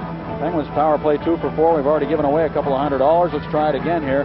Tony DeVecchio of Pittsburgh is our contestant. Chance to win $100 from Iron City Beer. Well, Francis, Tocchet, and Stevens up front. And Mullen will take the left point. Murphy on the right side. Face off right wing circle. Jet zone. Borsato kicks it away to Murphy. Murphy pulls on the center point position. Left side to Mullen, a shot, and he hit Tocchet's stick. Karam's over to the Jets, and Dean Kennedy is going to flit that one away to the ice. Kenny Reagan's the Penguin goaltender in a 2-2 tie. This is the Penguins' first power play in quite some time, but 2 for 4 tonight with a man advantage. And Ronnie Francis delivers it right wing corner of the Jet zone.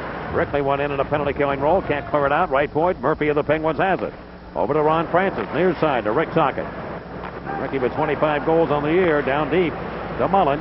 Tocchet with 15 power play goals. It goes to Tocchet around the net. He shoots it in essence, so makes that save. But right in tight on Rick Tocchet. And Borsato cruises back through center for the Jets, and this will push it up into Penguin territory. Minute 10 to go in the minor penalty to Teppo Numminen. Penguins lose it again at center as Darren Shannon will rifle that one in behind the Penguin cage. Kenny Reagan has to set it up for Larry Murphy. And Murphy giving the puck to Yarmer Yager, streaking through to the Jets line. He comes in, trying to go through everybody, goes all the way towards the near corner. Kennedy poked the puck off his stick. Moving around here to the near wing, but Yager gets it back. Yarmer looking, wheel and deal. And now he's pushed by Kennedy, goes to Stevens. He shoots in a stick save at the last second by Essensa. Just got that stick down to make the save on Kevin Stevens. Kennedy around. Right it over to Erickson, and he'll lift it out of the zone. It'll come all the way to the Penguin goal. Reagan for Ronnie Francis. And number 10 of the Penguins. Steps right back into the Jet zone down the left wing. He is hit by Boughton. The Jets defenseman put it behind the net. Stevens gets it. He put it right out in front, and Yager can't knock it in. And the goaltender Essensa just reached with his left paw and pulls it home. And with 15 seconds left in the penalty, the Penguins will get a face-off in the Jet zone. A couple of shots for the Penguins on this power play, both of them in from in tight. Kevin Stevens walking right to the net. That puck came right to Essensa, and he was able to cover it up. Before Yager could really get good wood to the puck. Essensa is not a guy, Mike, who plays a conventional style. I mean, he's kind of, I don't know what his style is, really. He just does anything he can to stop the puck. Kind of a flopper. He's been outstanding in the last 7 games. Got off to a bit of a slow start, but this whole team did. You ask any goaltender, and they're only as good as the team is playing in front of them. They can play for a while, stand on their head, and win games for you, as Kelly Rudy was doing for a while for the Los Angeles Kings. But eventually, poor defensive play is going to catch up with the team, and it's ultimately going to affect the goaltender adversely, and I think that's happened in Los Angeles. Well, the Kings have a 2-1 lead at Chicago. They're winless in their last 10. And the Jets have made up a lot of ground against them. Samuelson battling for it in the Jet zone, but he can't come up with it, and the Penguins will not score in this power play as they're forced to their own end to take command of it. Ball Stanton work it by Jet. He goes to Yager, cutting down the left side, trying to beat Kennedy one-on-one. He can't do it. Lawler takes the loose puck around the boards, but Stanton is there. Kachuk and the Jets checking the Penguins, but they can't clear. Straka in the right wing corner has it, cuts for the net now. Play down front. Here's a shot by McEachran. A good save by Esensa. Well, a good play there by the Penguins to set it up. As Straka works the left wing of this line. Thomas Steen out of the Penguins zone. Shoots it towards the net. That's blocked by the Penguins. The Stanton took one of the Jets down. The Penguins waste a little time. They have good speed out here on this line. Here comes McEachran going to Yager. Back now. And Samuelson shot the puck and he missed the net. It came off the boards and Esensa will grab it there. Boy, talk about speed. Whew. Straka, McEachran, and Yager. The three of them out there. Get out of the way. 2-2 the score. Second period on the Penguins hockey. Thomas Steen being hit by Ulf Samuelson, threw the puck to the net, and Stanton staying right with Kachuk all the way back. And Kachuk trying to tackle him after Stanton got up. Tough guy to stay with, Mike, that Kachuk, because he goes to the net so hard, and that's tough on the defenseman. Pack's going to rifle it back into the Jet zone, and Housley going for it. Dave Tippett reaches in. He can't get command of it. Lawler putting pressure. Working around the boards. Murphy again delivers it down the far side, but Housley cut that off and plays it on the center. The Penguins ram it right back into the Jet zone. 3:48 to go here in the second period. 2-2 the score. Chris King's going to bounce it up into Penguin real estate. Reagan, the Penguin goaltender, snapped that around with that goaltender's blade. Tippett trying to work it ahead and does with a good pass over to Mike Stapleton. And he cuts into the Jet zone. As a man open right side. Here's Needham. Look out. He shoots and the save made. Rebound and Stapleton can't put it in. That's a handcuff on that shot by Needham, but the bench could not put the rebound in as Stapleton was right around that net. Needham's going to come off here as the Penguins trying to put new troops out. And Davidoff zigzags into the Penguins in. The Chris King on the near side trying to beat Stevens of Pittsburgh. Throwing behind the net. Comes off the far side where Tocchet collides with Chris King. They have words, and now King whacking away at Tocchet as Tocchet comes up now to the Jets line. Over to Francis, right down the slot. Goes left side to Stevens, moves in. Tocchet was in front, but Dumoulin made a good defensive play. Stevens centers anyway, and it came off a stick. And here come the Jets on the counterattack. Chris King coming up, and Ulf Samuelson just bowls him over before he can get anything going. Ulf Samuelson and King whack one another. Samuelson has his helmet off. Here with the Jets, so Solani, left side, Penguin zone, goes to Housley, shoots and scores. Into an open net. Bill Housley puts it into an open net, and the Jets lead 3-2.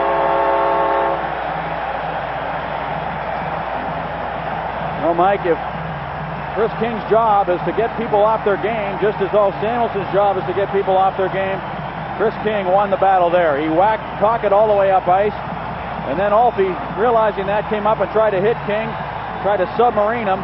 He got tangled up with King, and there were no defensemen back with the exception of Jennings, who flopped to the ice to try to break up the 2-on-1, and Housley had easy pickings on Kenny Reggett to give the Jets a 3-2 lead.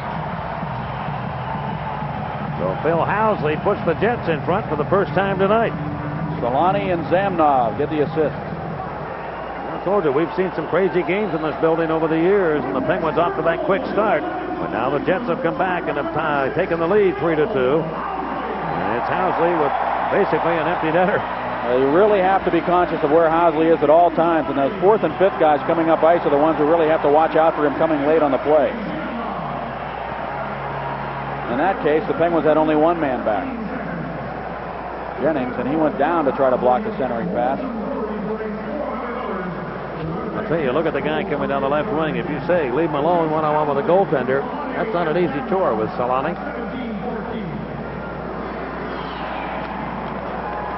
And Zamnoff will pull it back, and it will come now to Teppo Numminen. I'm running out here in the second period. And the Jets have scored the last 3 goals and now have the lead 3-2.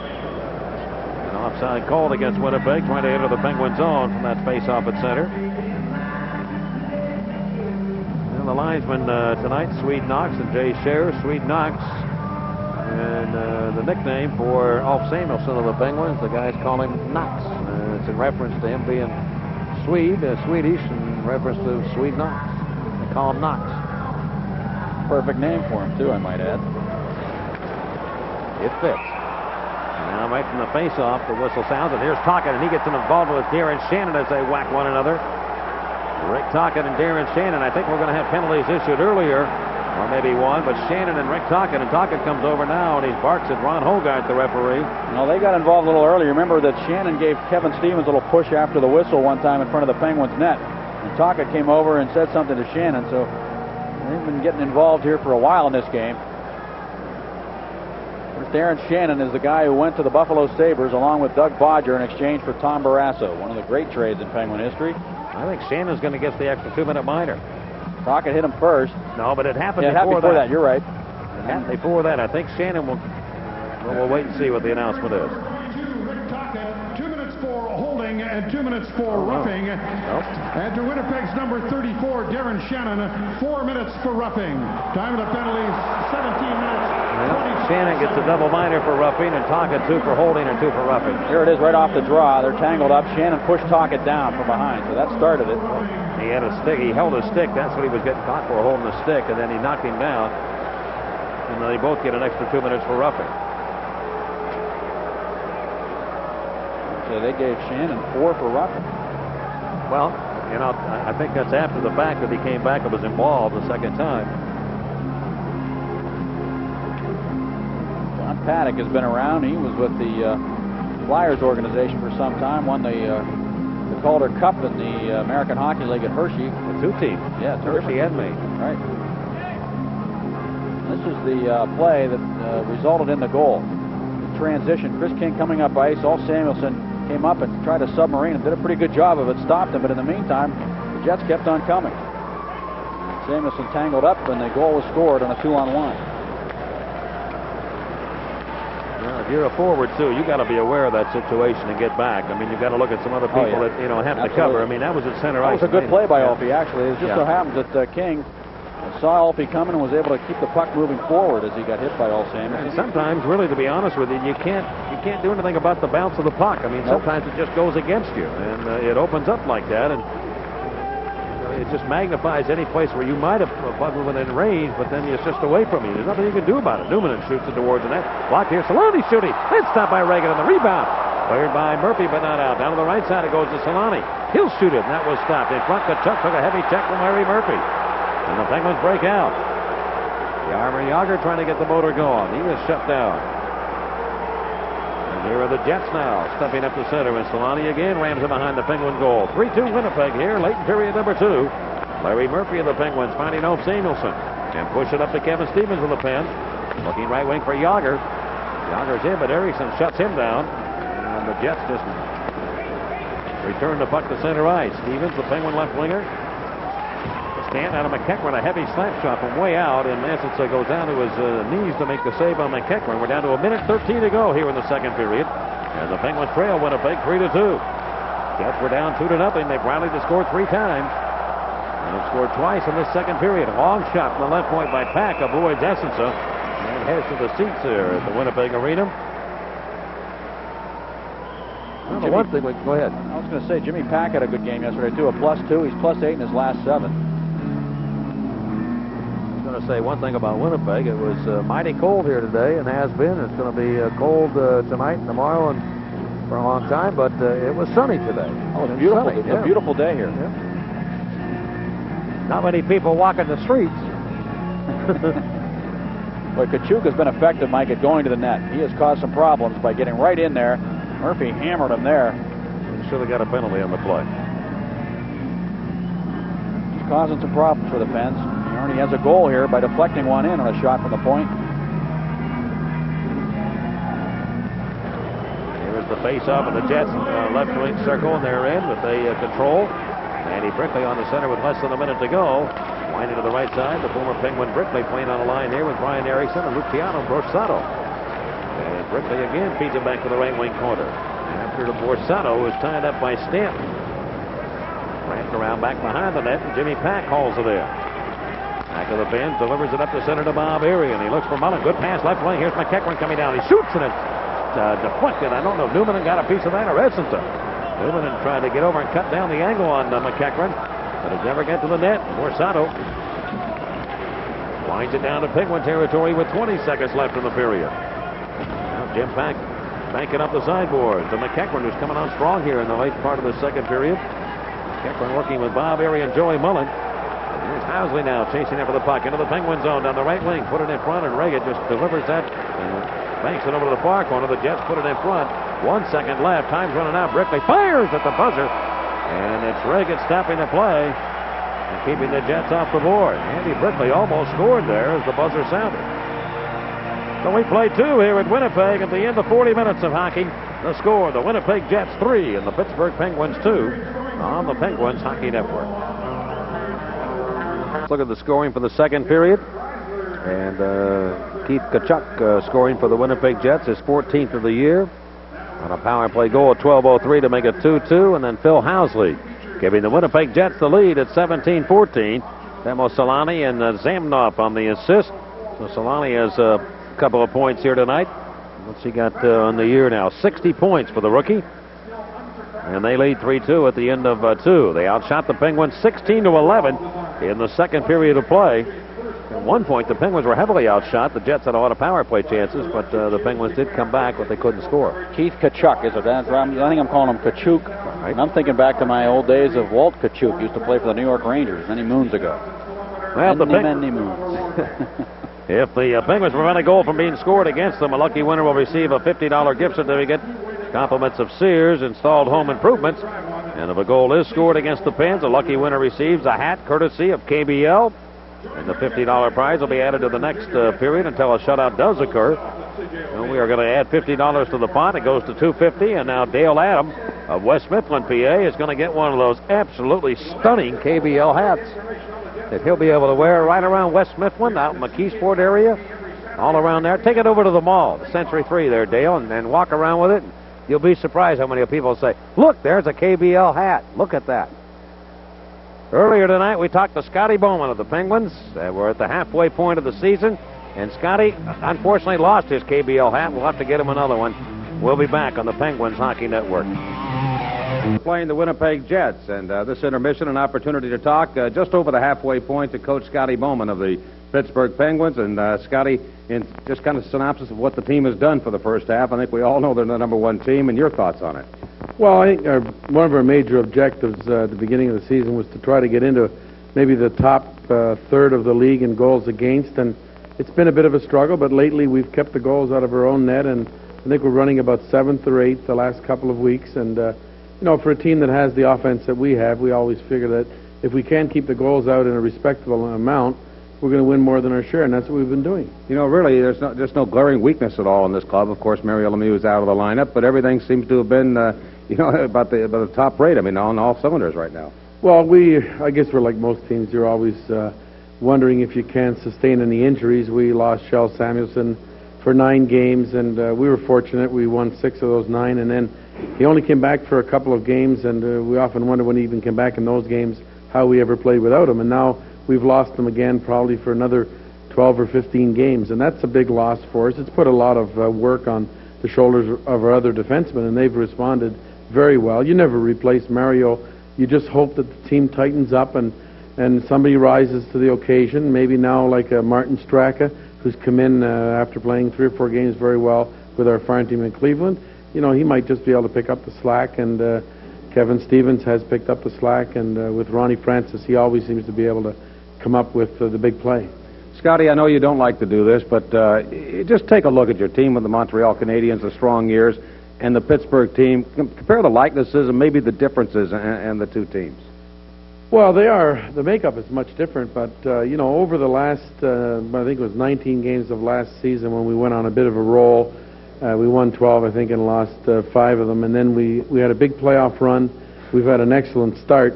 We were looking at the other day, the coaches, out of the last 80 games, we won 56, and one of the Montreal teams did win 60 games out of 80, and there wasn't any playoff games in there either. So, comparatively speaking, we've done as well. You know, we haven't won as many cups in that, but we haven't had the opportunity. I feel this team, the makeup is different because we don't have the offensive defensemen, with maybe the exception of Larry Murphy, but we have very big forwards, fellows like Lemieux and Stevens, Tocchet, Yager. There isn't a team in the league that, I mean, not forwards that just use their size to intimidate. They do it with a lot of speed and a lot of skill, and I think it gives a lot of room to the players. We saw a goal yesterday. Kevin Stevens scored Maybe if he was a smaller player, he wouldn't have scored that goal. Mike Vernon didn't really know how to play him. He was coming in, and imagine if you're a goaltender and you see a fellow like Stevens coming in, he backed up, tried to use his stick, and Kevin beat him for the winning goal. Scotty, I want to talk quickly if I can. You're a student of other sports, and football, baseball particularly in that. Are there managers or coaches that you would have liked to have met or would like to meet today, or somebody that you admire or somebody that runs a team? Well, I grew up in Montreal, and my favorite coach, of course, was Toe Blake, and I had a great admiration for the records that he put on the board. And Walter Alston was the Royals' AAA manager that went on to the major leagues with the Dodgers, so we were kind of Dodger fans because we grew up in Montreal. And there's been some football coaches like Don Shula and Tom Landry that, I guess for longevity, you know, coaches and Chuck Noll that could coach in the league so long and you know, just keep their programs at a pretty good level. All right, Scotty, thanks for taking the time to join us, and best of luck. Just keep it going. Three-quarter mark. Hope you're in first place, Phil. Thank you. All right, Scotty Bowman's been our special guest. More from Winnipeg in just a moment on the Penguins Hockey Network. Collection of Penguins game videotapes by calling Genesis Video Productions at 1-800-TRY-PENS, and if you order tonight, you're going to receive a pack of 1992 hockey cards with each game video you order from Genesis Video Productions. The current issue of Penguins Report features two extraordinary... Well, the Penguins had a 2-1 lead going to the second. But Keith Tkachuk, the rookie, scored his 14th of the year on a deflection right in front, beating Reagan to tie the game at 2. The Penguins trying to bring it up ice. Jennings losing the puck, and the Jets then turned it right around. Zamnoff able to help set it in, and a 2-on-1 developed, and Solani spotted an open man, and Housley put it into an open net, and the Jets have the lead going to the third period. And Ronnie Francis in against Alexei Zamnoff, who has been red hot. Solani and Tkachuk working the wings right now. Shannon and Tocchet both in the penalty boxes. Darren Shannon has been the regular left winger on this line. And he is in the box along with Rick Tocchet. They both went up in double minors at 17-24. And an offside call against the Jets trying to enter the Penguin zone. Let's look around the NHL tonight. Senators 3, San Jose 2 this afternoon. Montreal over Hartford tonight 7-5. Buffalo beat Calgary 5-3. The Flames continue to have some problems after being on a streak where they couldn't lose for a while on the road. 4 in a row they've lost now. Philadelphia 4-0 over Edmonton. Soderstrom in goal there to get the shutout, and Los Angeles still leading the Blackhawks 3-2 in the second period. And Kevin Stevens of the Penguins trying to bring it up into the Jet zone, and they will. And they shoot it to the net, and it deflected right up the right post to the right of Essence. Big Ben struck one there. Stevens almost got the tying goal. And the Pens are going to be called on an offside play as it hopped outside the line and shot back in by Ulf Samuelsson. Mike, you know, 78 of the Jets' 146 goals have been scored by rookies this year. Solani with 33, Zamnov with 10, Davidov with 18, and Tkachuk with 13. Boughton with a pair. Tkachuk has one in this game here. Solani also with one. So they have a lot of rookies in their lineup. You said young legs. A couple of those Russian players are a little older. They've been around a while. I mean, they've played some hockey, but you're right. A lot of young players in this lineup, and they're only going to get better. Stand of the Penguins pulling back to his own line. Tkachuk is after him. Worked up to Francis. Stevens breaks in with Mullen going for the net, trying to feather it through, and he can't do it. Lawler blocked the shot, and Stevens picked it up and shot it down wide. And Zemo Solani now rambles back to the Penguins in. Lead pass for Tkachuk behind Stanton to shoot it, and he's too well covered by Stanton. Pulled off his skates. He went right into the boards, and he got hurt. Keith Tkachuk has been on the ice a number of times here tonight. Has been flat in front of the net on occasion. Now they call for the trainer, and Tkachuk, who went into the boards after the collision with Paul Stanton, both Massachusetts natives, colliding with one another, but Tkachuk, just watching him, we haven't seen a whole lot of him, Paul. At times, just spent a lot of time on the ice and getting knocked down.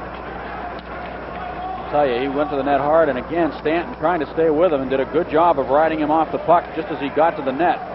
Good work by Paul Stanton. That's a tough play, too, because now you have to have that stick down low, and he had it down around the thighs and tried to use his weight and his momentum to just kind of bump Tkachuk off his skates and get him off balance, and that's exactly what happened, and he crashed into the board. John Paddock not afraid to mix things up a little bit. With his lines, he had Darren Shannon playing in a line with those two guys, and he moves Tkachuk in there. And here is Dave Tippett now blasting the puck back into the Winnipeg zone. It'll come around to the near corner. Straka of the Penguins out with Yager and Tippett. They've been a quiet line tonight, but Yager is such a great third period player and leads the NHL in game-winning goals With 7, and you look for him in situations like this. Murphy shoots it. It was deflected, went right over the head of Estenson, went diving out 15 feet from his net. The Jets capture the puck, and they ramble back. Davidoff losing the puck to Martin Straka. Straka trying to get up, and he's hooked and knocked down by Steen. There's a penalty coming up against the Winnipeg Jets as Thomas Steen will be sent off here for clipping Martin Straka, the Penguin rookie out of Czechoslovakia. And Steen will have to take a seat, and the Penguins will go to the power play for the 6th time tonight. That's the reason that Tkachuk was playing on that shift with Solani and company, was because Shannon's still in the penalty box with that roughing penalty he picked up earlier. Now Steen goes to the box, hooking the call, and the Penguins back on a power play, and it'll be Iris Husing of Pittsburgh getting a chance to win $100 from Iron City Beer. So Steen, the guilty party. The Penguins scored both their goals in this game on a 5-minute major penalty to Mike Eagles, who left the game, on a 5-minute high sticky major for cutting Paul Stanton, the Penguin defenseman. And Pittsburgh will get the chance here to try and tie this contest. And Francis Yager and Stevens work up front with Murphy and Joey Mullen. Right side Murphy trying to feather it through to Yager in front of the goal. Newman has his 2 well covered. Yager works it free to Stevens from behind the net. Kevin looking to make a play. Backdoored over to Jaromir Yager. Yager to the right point to Larry Murphy. Goes cross rink, and it hit the skate of Francis and hops back to center. Luciano Borsato in a 3-2 Winnipeg lead. Forced the puck back into Penguin real estate. To the left of his own net, it'll be Ken Reagan watching Murphy. Send it up the middle of the ice. Mullen to Yager, and the left wing to Stevens. It goes wide on Boughton. Back to Yager, and he got hit in the face by Borsato. Now looks around to see where the puck is. It comes to Murphy at the right point. Yager had actually taken his glove off and checked his face and then put it back on as the Jets banking off the sideboards and back into Pittsburgh ice. Penguins are down to 1:10 to go on this power play. Larry Murphy, Penguins without Mario Lemieux, is out with an aggravated back problem, and here's Ronnie Francis stepping up into the Jet zone. He'll shoot it behind the net. Quickly over to get it will be the Jets, and they shoot it up the boards, and here's Chris King after it. Trying to get it short-handed. Does with the Penguins in. Walks in on Reagan, and he shoots it, and it was deflected. Went off the glass behind goaltender Kenny Reagan. I think Reagan may have got a stick on that shot by Chris King. It happened so fast, and King just unable to get it in. And here comes Joey Mullen. Going the other way. Mullen on to center to McEachran. Looks for Ulf Samuelsson. Bursting back into the Jet zone on the power play. 37 to go on the penalty. Ulf Samuelsson takes a hit from Kennedy. Winded around the horn. It comes right point to Stanton with a pen. Shot and deflected by McEachran, and it went wide. Stevens trying to turn it back in front, but Brian Erickson steals for the Jets, and he'll clear it away. And the Penguins don't have much time left in this power play chance. Less than 20 seconds now to go. Time for a quick rush as Stanton brings it through against Andy Brickley. His pass, Stanton had a stop by Borsato, and Borsato is going to kill the penalty now. Penguins Martin Straka flips it over to Paul Stanton. Into the left wing corner of the Jet zone. 1 second to go on the penalty. It's over, and the Jets are back to equal strength as Thomas Steen comes on. Winnipeg leading 3-2, and they have the puck on their own end, and Borsato winding around for Teppo Numminen. Pittsburgh led 2-0 in this game. The Jets have scored the last 3, and they lead by 1 here in the third. Borsato with a wrist shot. A blocking glove save made by Ken Reagan, the Penguin goaltender, and Dave Tippett of Pittsburgh finding Paul Stanton, the center red. Can't find a pass to connect to Straka, and here come the Jets back the other way. Brickley to the Penguin zone. Turns around. Knocked off his skates by Jim Pack. The Penguin blue liner ahead. It goes to Straka with good speed. The #1 draft choice of the Penguins. Around one man cuts in on goal. It's stopped by goaltender Estenson. McEachran can't find a rebound, and he stops it there. Martin Straka with that blistering speed, stepping up to beat Housley, but he couldn't beat Bob Estenson. We'll return in a moment. 15:50 left in the third. Pittsburgh trailing Winnipeg 3-2 on the Penguins Hockey Network. By Lawler, and up came the Jets. Chris King racing after the loose puck, got to it first, went in short-handed, and shot that puck right over the net. I don't know if Reagan got his glove on that shot or not, but it went over the cage. Jets with only 1 short-handed goal this year, almost gave them up with their second one there. And then a great move by Straka to get around Housley, cut in, and Estenson, once again, as I said earlier, he'll do anything to stop the puck. He just threw his body down to the ice, and like a soccer goal, he stopped that shot by Martin Straka. Well, we're just over 4 minutes into the third period. Winnipeg 3 and Pittsburgh 2. Paul Steigerwald, Mike Lang here at the Winnipeg Arena, where it is mighty cold outside, 30 below 0. And that's not including the wind chill factor, so it is a very cool night here in the Peg, and it's Housley taking the puck and rolling the puck around the near side, and Darren Shannon trying to clear the area, does. On the Penguin property, never played a game with the Penguins. Of course, involved in that trade that bought Tom Barrasso to the Penguins from the Buffalo Sabres. And Larry Murphy, the Penguin defenseman, shoot it high and hard in on Estenson from 90 feet. He'll make the glove save. Leave it for Housley, who glides out of his own end. And he comes on to center ice, and Housley will wrist it up in the air, knocked down by Samuelson, the Penguin defenseman. It goes left wing to Stevens with some room against Newman. Coming down is a Traylor and Francis. Shoots it, goes through. Is it going to go in or not? No! Right up the doorstep. It is Newman diving to knock it away before it rolled across the line. And the Jets keep it out of the net. And off Samuelson left point. Shoots one. It was deflected. Yager with the Penguins after it. Yager to the near side. That puck went right through Essenson, but never got to the goal line. As Newman made a great play to knock it up before it crossed the line. Francis behind the net turns and centers it. It went right by everybody. And the Jets just taking and banging up the sideboards. Smart play by Darren Shannon there to take the heat out of the kitchen. And it's icing called against the Winnipeg Jets. Well, the play of the night has to be right there as Temple Newman went diving to get that puck before it hit the line and crossed over to tie the game. Stevens had a step on Newman, getting that puck at center ice, and he came down. Newman was gliding back, watched him shoot the puck. Essenson went down to his knees, as he often does, and that puck went underneath his pads, and Newman turned and quickly came diving back, and what a nifty play that was to get the blade of his stick on that puck and get it in the right direction at the same time. When you're diving back like that, it would be easy to knock that puck back into your own net, but he was able to get enough on it, sweeping the stick through that goal mouth to get the puck out of there. As I look at it, I mean, it was a play, but it was one that he had. I mean, it was within reach, and we all think it is spectacular that it didn't go in, but it's just a natural reaction to do that. I mean, it's if you played any sport, you know once that situation presents itself, you're not going to let it go in, you're going to knock it away. And that's what he did. It just didn't have enough steam to get into that net before Newman got there. And delivered over the head of Paul Stanton and back down to Pittsburgh ice. Stanton's going to hurry back, and another icing call against Winnipeg, and all of a sudden now the momentum is starting to shift to Pittsburgh here as they have come on here in the last minute and a half, 2 minutes. Shots are 27-24 Winnipeg, and the Jets lead Pittsburgh 3-2. The thing about Essenson, Mike, he'll go down, he comes out quite a bit. He will take the angle away, and he likes to go down on shots when he comes out, too. Right. Actually, we had a play the other night where the goaltender knocked the puck in the net on a similar play that Stevens took a shot on. And I think if Essenson would have reached back with the stick, he probably would have knocked it in. And he didn't. And Newman was able to take it right away from danger. Sergei Votin, another rookie defenseman. To Luciano Borsato. Borsato, good pass to Steen behind the Penguin defense. Comes in and shoots, and he missed the net again. Boy, Thomas Steen can't buy himself a goal. And the Penguins are fortunate in that respect. Here's Francis back going to Wolf Samuelson. He'll shoot it. And that's off the blocker, a goaltender, Essenson. Wrapped around here to the near side, and Stanton trying to get in and pinch in to keep it alive. He does. Yager looking for the puck, so is Ron Francis. Francis playing out here now with Yager and Stevens. So Scotty Bowman moves Yager up to play on this line and looking for him to excel here in the third period as he has many, many games for the Penguins. Now in his third year, Jaromir Yager. Yager moving up to Kevin Stevens. And Stevens will wrist it down the far boards into Winnipeg ice. Newman goes after it. And at 220 pounds, Stevens takes a piece of Newman who turns around to give him a little kind of a wave with a stick. The Jets banking off the boards of the Penguin zone. Eriksson going in against Martin Straka. And they tie each other up, and Jimmy Pack gets the loose puck. Moves the biscuit over to Stevens to the left wing of Straka. Flying through to the Jets zone. A right wing to Joey Mullen. Tried to hurry that shot. Olofsson blocked it. The Jets defenseman. Murphy can't hold it at right point, and it comes through onto center ice. 3-2 Winnipeg here in the third period. Olofsson looking for the puck. He can't find it, and Martin Straka will, number 82.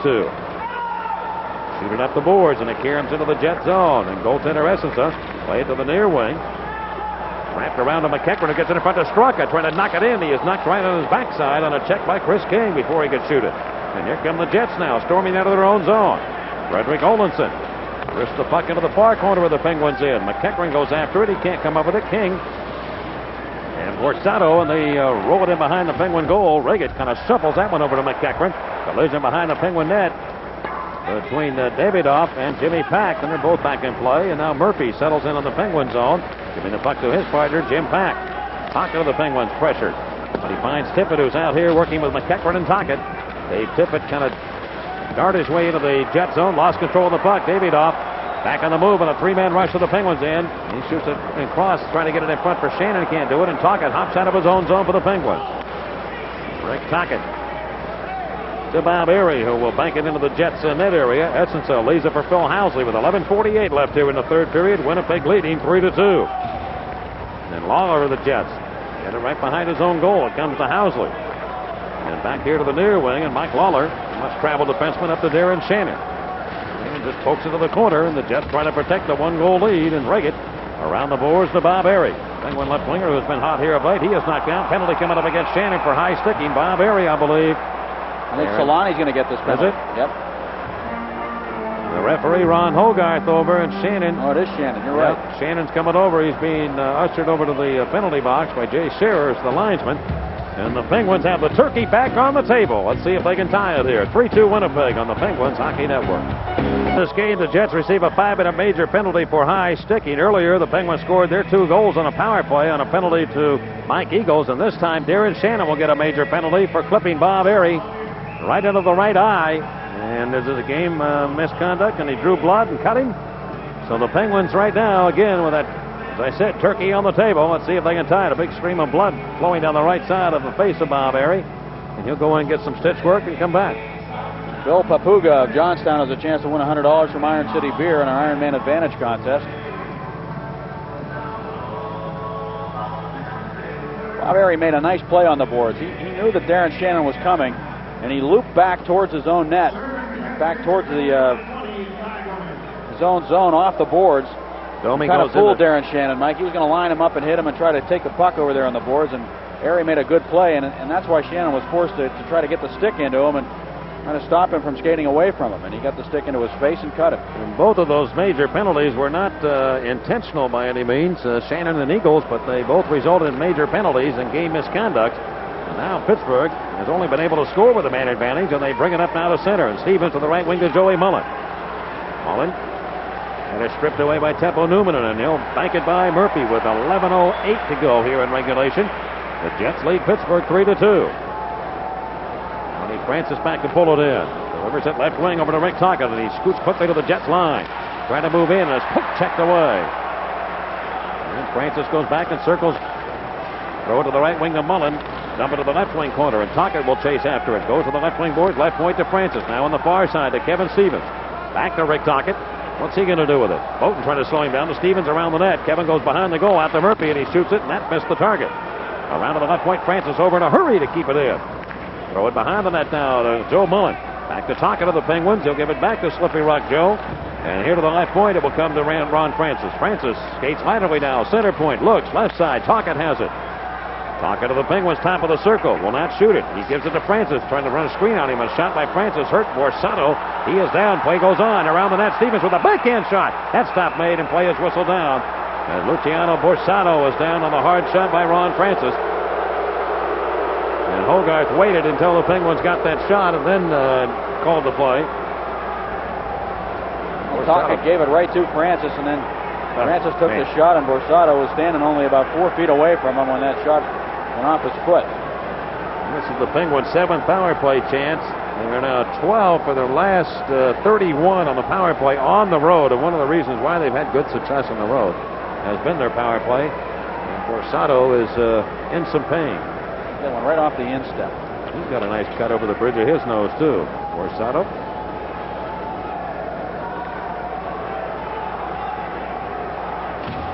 Well, if he joined us late, the Penguins' Larry Murphy scored on a power play goal at 8:58 on that major penalty to Eagles, and then Mullen followed 26 seconds later to make it 2-0 Pittsburgh. Very similar to the type of game the Penguins played yesterday against Calgary.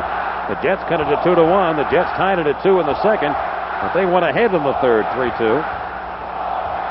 And we see some fans apparently from Pittsburgh or know people there. Wanted to pass along the lows.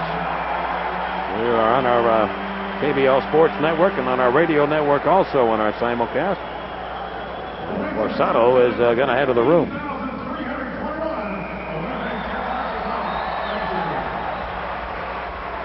15,321 on hand here tonight to view this one. And the Penguins still have 3 minutes and 46 seconds in which to work with here on this major penalty against the Winnipeg Jets. Darren Shannon.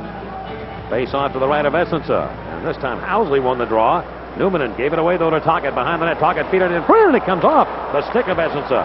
Boughton whack it around the boards, and it comes all the way back into Penguin ice. Joey Mullen, the Penguin right winger. Letting Murphy take command of it. And he will. Number 55 on the play to center to Kevin Stevens, who has scored 9 goals in his last 9 games, 33 and 34 games for the big left winger. Headed for the All-Star game. It goes to Francis right side. Ronnie Francis back to Murphy, center point. Power play on for the Penguins here, trying to tie the game. They trail 3-2. Francis shoots it. Was deflected. Stevens in front. Can't jam it in. Newman took a piece of him. And now where's the puck? Essensa grabs it again. With Stevens in there and Tocchet, you've got two big bookends, boy, that are tough guys to move away from that net, and they just keep going back for more. And now Scotty Bowman, the Penguins coach, is going to make a change here and bring a whole new power play unit on with 3:05 left here in this major penalty. And the Jets will make some changes, too, as Kennedy comes out to join Phil Housley on defense, Andy Brickley on the ice. Lawler's out there, too. If the Jets probably lack one thing, it would be the presence of a big defenseman with a lot of skill, too, back there. And certainly Kennedy fills that role from the physical standpoint, but I think that they would like to add a bigger defenseman. Most of their defensemen are really very well skilled and adept at moving the puck extremely well. There aren't a whole lot of them around. Every team in the league would like to have at least three, and that gives you some idea of what a shortage there is for those big defensemen who can play the game physically and play on your penalty killing unit. Housley's playing up front right now in this penalty killing unit. You got to watch out for him short-handed. And the Jets have only one shorthanded goal all year long. Here's Straka now the left side. Shoot it in front for Yager in the Jet zone, and they can't get to it. Stanton of the Penguins playing the right point of this power play, battling against Andy Brickley. And now Yager digs it free to Wolf Samuelsson. Samuelson's going to throw it in behind the net. McEachran of Pittsburgh took a check there from Lawler with a good play to Yager. Around to the far wing. Here's Straka trying to get it in front. Does with a backhand shot. It's blocked by Dean Kennedy. Somebody's got a broken stick in front of goaltender Essensa. Yager was knocked down. Straka again with the near boards. Straka on the power play to the right point to Stanton. He's going to shoot it towards the net. Essensa came out and made the save on Stanton's shot as Yager had moved in. Kennedy trying to get him out of there, and so is Lawler. Not an easy job with those big forwards the Penguins have. That's good aggressive goaltending there by Bob Essensa to get out and get to that puck. The shot probably would have been off the net, but Essensa wanted no part of Jaromir Jagr in front, and he beat Jagr to the puck basically there and just went out and said, give me that thing. That's exactly what he did. Good work by Essensa. And again, throwing himself at that puck the way he does. 2:16 left in the major penalty to Darren Shannon. Ty Domi serving that. 8:42 left in regulation, and the Penguins trailing Winnipeg 3-2.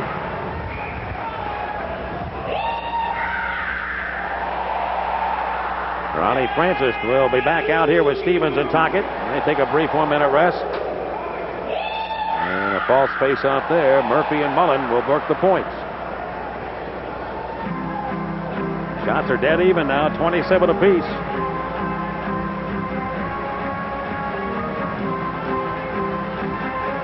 Winnipeg Jets have moved 3 games under that 500 mark. They have really improved after a very poor 4-11 start. Pittsburgh with the best record right now in the National Hockey League, and it comes right point. Murphy rifle it hard up the boards around to the left wing side to Rick Tocchet. Trying to push it over to Mullen. He can't connect on that. Jets move it quickly, and Housley with a good skating ability got over, but he couldn't clear. Housley will try, shoots it off his own man. Botan gets it back, and now will wrist it all the way up ice.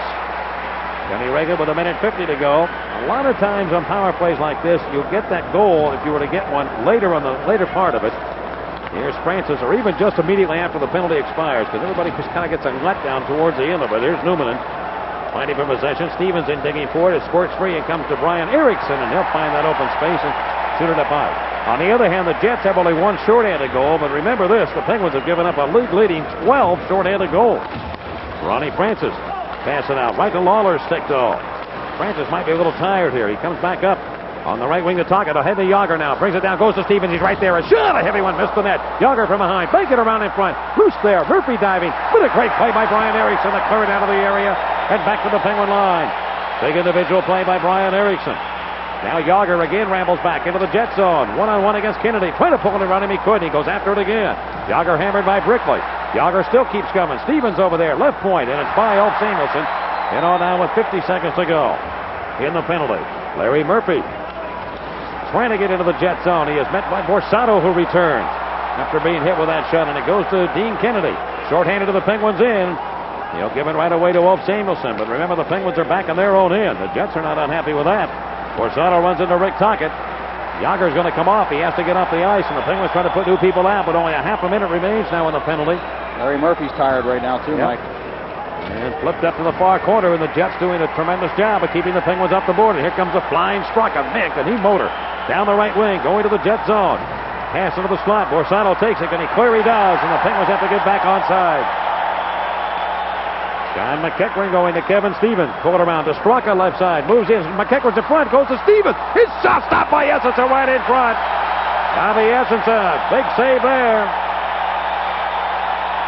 And the Jets 1 second away from killing the penalty, as they have held the Penguins defending Stanley Cup champions here, battling to tie the game. But the Jets crowd, sellout crowd, alive and giving their club a lot of support. Been a heck of a hockey game. Kevin Stevens right in tight. The Penguins with 3 quick passes, or 2 quick passes anyway. Straka made a nice play to kick it up off his left skate, move it in front to McEachran, to just dish it off to Stevens. He hammered it to the net, but Essensa stood his ground and was able to make the save and then cradle that puck between the pads. Dorsado cross-checked him from behind after the play had been made. Boy, what a wrist shot that was by Stevens, but he couldn't find the net. And again, they battled in front. Another loose puck in that goal mouth behind Essensa, but this time it was Lawler who was there to clear it away. 6:27 left here in regulation. Bob Essensa. A couple of key saves on the power play chances the Penguins had on the 5-minute major, but it's 1 second away from being over. Remember, the player has to come back into the zone, so the advantage belongs to Pittsburgh here. Domi will have to come back in. McEachran going left side to Ulf Samuelsson. He can't hold it. Knocked away, and Domi is on the ice, but Stapleton cruises back into the Jet zone. And Lawler's going to cut in and take it away from him. Backhanded away to the far wing for Timo Solani. And Solani's outlet pass for Zamnoff. Can't connect on it. Back and forth they go, and Zamnoff again controls. Up to Solani, who carries it with his glove into the Penguins' end. Left it near board. Zamnoff again near corner to Solani. Timo Solani trying to work off a check by Stapleton. Moving around to Domi, and a wrist shot hit a leg. Karam's into the corner, and Stanton of Pittsburgh trying to find the handle. He won't have to, as Stapleton will. And Stapleton pushed it to the blue line, but not out. Lawler wristed up in behind the boards. Reagan watches Domi approach the net and elects to hold on. 5:45 left here in the third period. The scoreboard reads Winnipeg 3 and Pittsburgh 2 on the Penguins Hockey Network. Barry Smith, the Penguins assistant coach, looking on. The Penguins still with 5:45 left in regulation in an effort to try and come back and tie it. And they've had this penalty time to work with, 7 full minutes worth in the third period. They've not been able to cash in, so the Jets penalty killing has been the difference right now. In essence, also, Dean in front of Davidoff, and he can't put it by Kenny Reagan.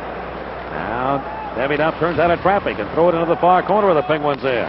Andy Brickley goes for it. They get it out in front for Thomas Steen, who's had a lot of chances here tonight. Hey, you keep getting those chances, though, eventually you would think they're going to go in. And here's Martin Straka with Yager and Joey Mullen. Straka to Yager, back to Murphy, and his pass hit a leg and comes right to the Jets. Thomas Steen poke it through back to the Penguin line.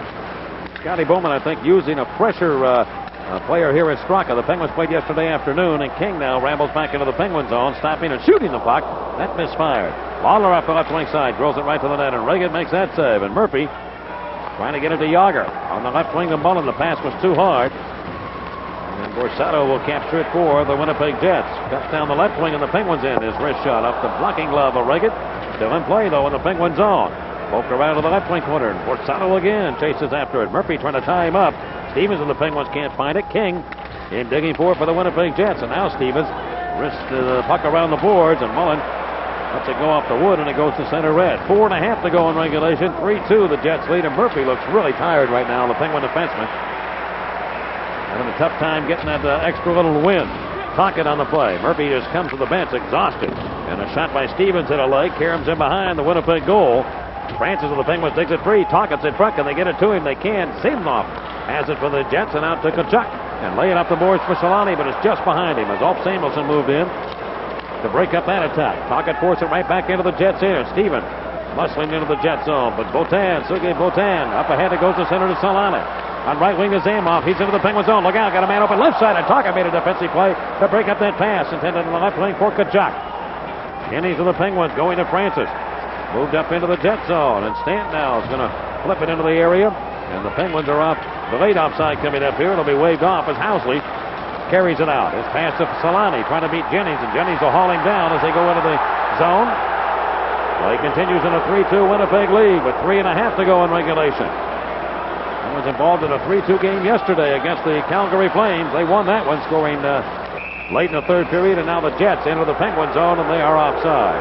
3:21 left here in the third period. Pittsburgh trailing Winnipeg 3-2 on the Pittsburgh Penguins Hockey Network. Penguins are responsible for X number of teams to scout and pass the information on to the players on the day of a game. And Rick Patterson, in charge of the Winnipeg Jets, he's the one who pretty much formulated the game plan for tonight's game against Winnipeg. And there was that defensive system that he wanted to go with because of the European players that the Jets have. And the fact that they don't like to dump the puck in, the Penguins were hoping by playing back in that delay, 1-4 delay, that they would force the Jets to dump the puck in. European players generally don't like to do that. 3-2 Winnipeg with 3:06 to go in regulation, and the puck delivered back into Winnipeg territory. Battle for it near corner now, Jet zone. Essensa stares on. Is falling on top of that biscuit. It'll be Dean Kennedy. One other game in progress right now. The Los Angeles Kings lead the Chicago Blackhawks 4-3 in the second period at Chicago. The Hawks have had a good streak at home, and the Kings have gone the other way. Well, they're trying to turn that around and stop Chicago's hot play.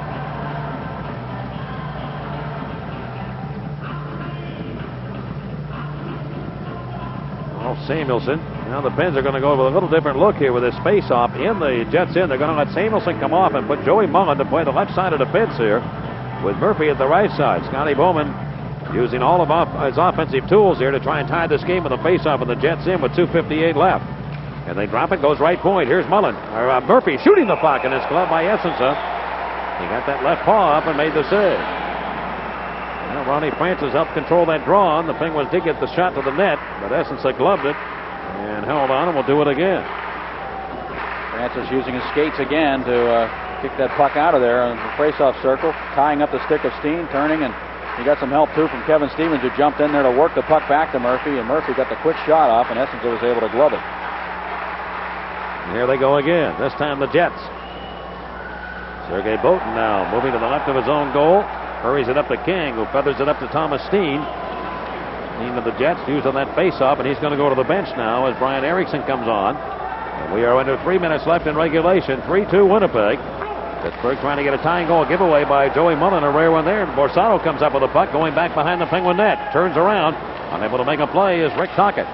Handles the puck. On to center to Joe Mullen. And up now to Kevin Stevens. Work his way to the Jet zone. Down the left side. Tried to play it to Mullen, cutting for the cage, and he can't do it. The Jets have it.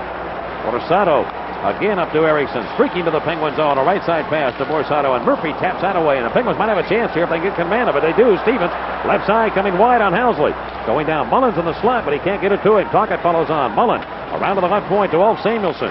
Samuelson push it back in behind the net. Tocchet with that muscling maneuver. In on Newman, and Newman hangs right with him. Tocchet trying to get free, and Borsato, who's played strong here, trying to get the puck out, does. On to center.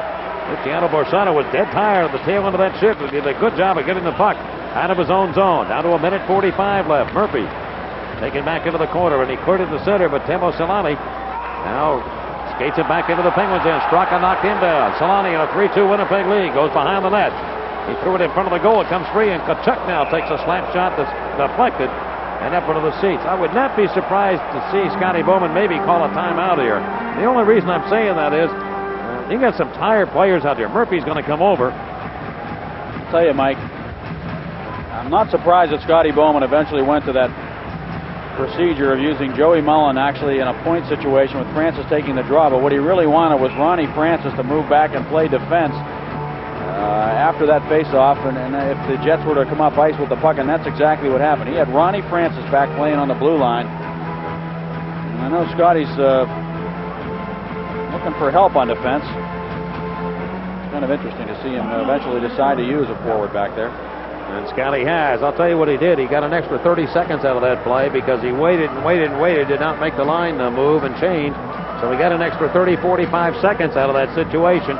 Then he summoned the referee, made him go over, stop, and came back, and now Scotty will take the full 30 seconds. He's fully aware of what's going on all the time, Scotty Bowman. And now he's going to do a little diagramming here. And guess who's up there? 55, and that's why he wanted them to be there. All right, we have to tell you that there are a limited number of tickets that are still available for all Penguin home games at all choice seat ticket outlets. Civic Arena Gate 1 or by calling the Penguins charge lines at 412-333-SEAT. So now is the time to buy so you won't be left out in the cold. You don't want to be left outside of this arena tonight.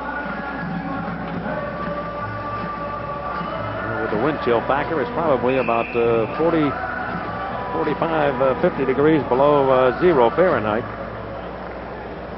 There's Ronnie Francis back out here again. And the Penguins are going to have him take the draw with the Joey Mullen back.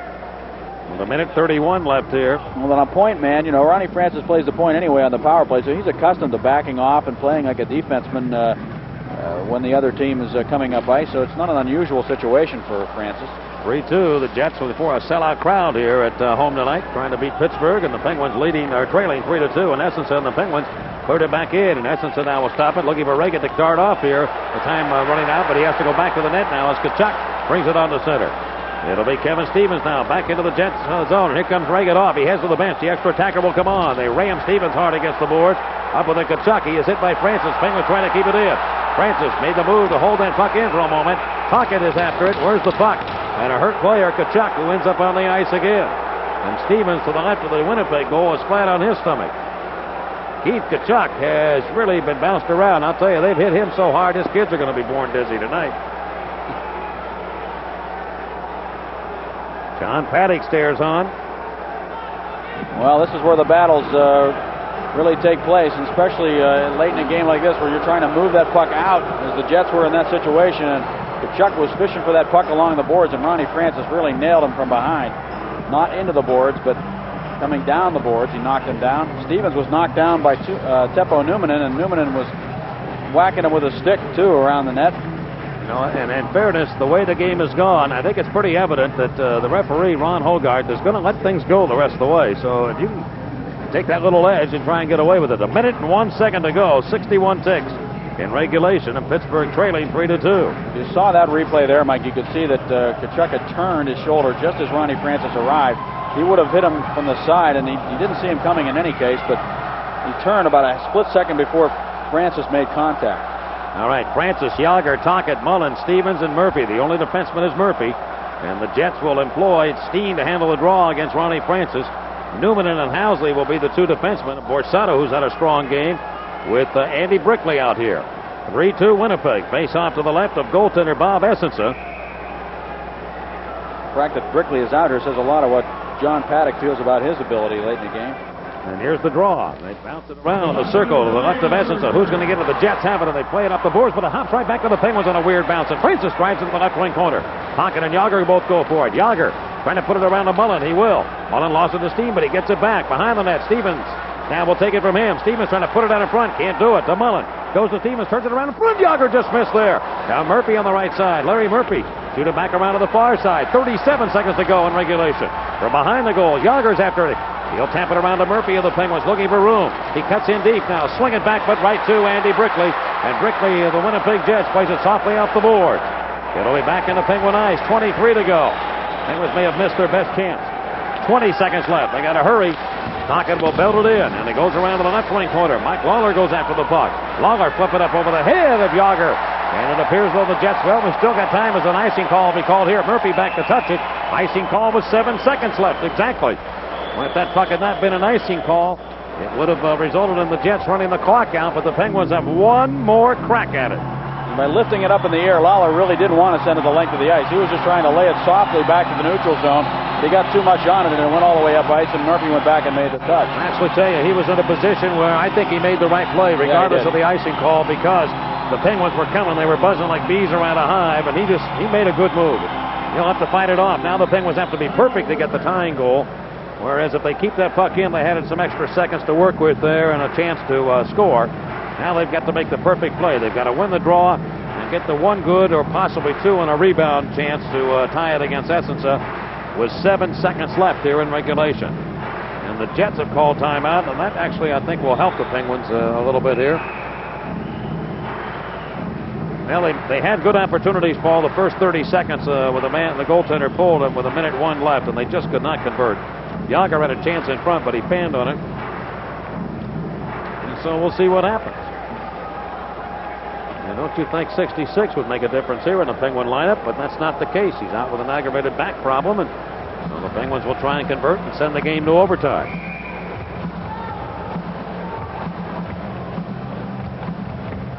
Kenny Reagan remains on the bench. Ronnie Francis goes back to the bench and gets his trusty face-off stick. They go to the third period now at Chicago with the Kings leading 4-3. And Francis against Phil Housley. They let him handle the draw to the right of Essensa. 7 seconds to go. And the Penguins employed the same 6 players out that they had. Housley and Francis match it up. And they move some people outside of the circle. Move Borsato back, and Yager was in. They drop the puck. It comes to Murphy. Can he shoot? It goes to Stevens. He takes a shot. Save made. Rebound. Yager trying to put it in. And time's going to run out. Yager shoots it, deflected, and the time does run out. And the Jets win it. Boy, the Penguins certainly very close to tying the game. But the Jets hold on. And they win again. The Winnipeg Jets have defeated Pittsburgh 3-2. Not without some tense moments going down the stretch run here, particularly in the last 7 seconds of play. As the Penguins threatened to tie it, but they just couldn't get it by Bob Essensa. How many times this year when the Penguins have lost, and they've lost only 10 games and now 11, have we seen this late in games where teams are hanging on for dear life to beat the Pens? Yager took a backhand shot with Essensa down. It looked like there was a lot of net open, but there were also a couple of Jets flopping to the ice to block that shot by Yager to help out their goaltender, Bob Essensa, who turned in an outstanding performance here tonight for Winnipeg. All right, the final score tonight, the Winnipeg Jets 3 and the Pittsburgh Penguins 2. And we'll have more from the Winnipeg Arena in just a moment on the Penguins Hockey Network. The Iron Man of the game brought to you by the Pittsburgh Brewing Company. It's a Berg thing. And tonight the Winnipeg Jets win it 3-2 over the Penguins. Phil Housley involved in all 3 goals. And he made a beautiful pass there, Mike. On the turnover in the neutral zone, he found Solani cutting between the defense, and he went in and scored. And that was a typical play that Housley can make with that great passing ability that he has. He also scored the game-winning goal in this game. And that was more on a 2-on-1. He had a wide-open net to work with as he took the pass from Solani. That came in the second period, and the Jets win it. Here is your infamous game summary. The Jets are on a roll right now on home ice. They've won 5 in a row. Phil Housley with a goal and 2 assists to our number 1 star. Solani with a pair of points. He's got 14 in his last 8 games. Scored the first goal of the game for the Jets. The Jets get 2 5-minute high sticking majors. They fought it off here in the third period. Tremendous penalty killing. We told you they had the 4th best in the league coming in. And it really paid off for them when the game was on the line. Bob Essensa stops 28 of 30 Penguin shots. He did it only the way he can do it. He just found a way to keep that puck out of the net. Penguins outshot the Jets 9-3 in the final period, 30-29 on the night. And speaking of play, the 3 stars, Francis number 3, Newman of Winnipeg number 2, and Housley number 1. But Luciano Borsato, I thought, was tremendous in the third period for the Jets and throughout the game, and really was a big part of them winning this hockey game tonight. Their penalty killing, Paul mentioned to you, the Penguins had 2 power play goals early, but they did it when they had to get it done. And then Bob Essensa, certainly a tremendous game also. And Newman played well too, Mike. Yeah. He's a big guy in their penalty killing, and he was out there every time the Penguins' top players were on the ice, Stevens and Tocchet, and did a good job against them around the net. Coming up on Thursday night, the Penguins will be in against the Boston Bruins from the Garden in Boston. And that game at 7:30. And it will be on KDKA television and, of course, on our Penguin radio network as well. Hope you enjoyed this one tonight. Very entertaining game. The Penguins lose this one, though, 3-2 after beating Calgary yesterday afternoon by the same score. 15,321 saw it. And again, the Jets winners over the Penguins 3-2. And now for Paul Steigerwald, this is Mike Lang saying so long on the Penguins Hockey Network.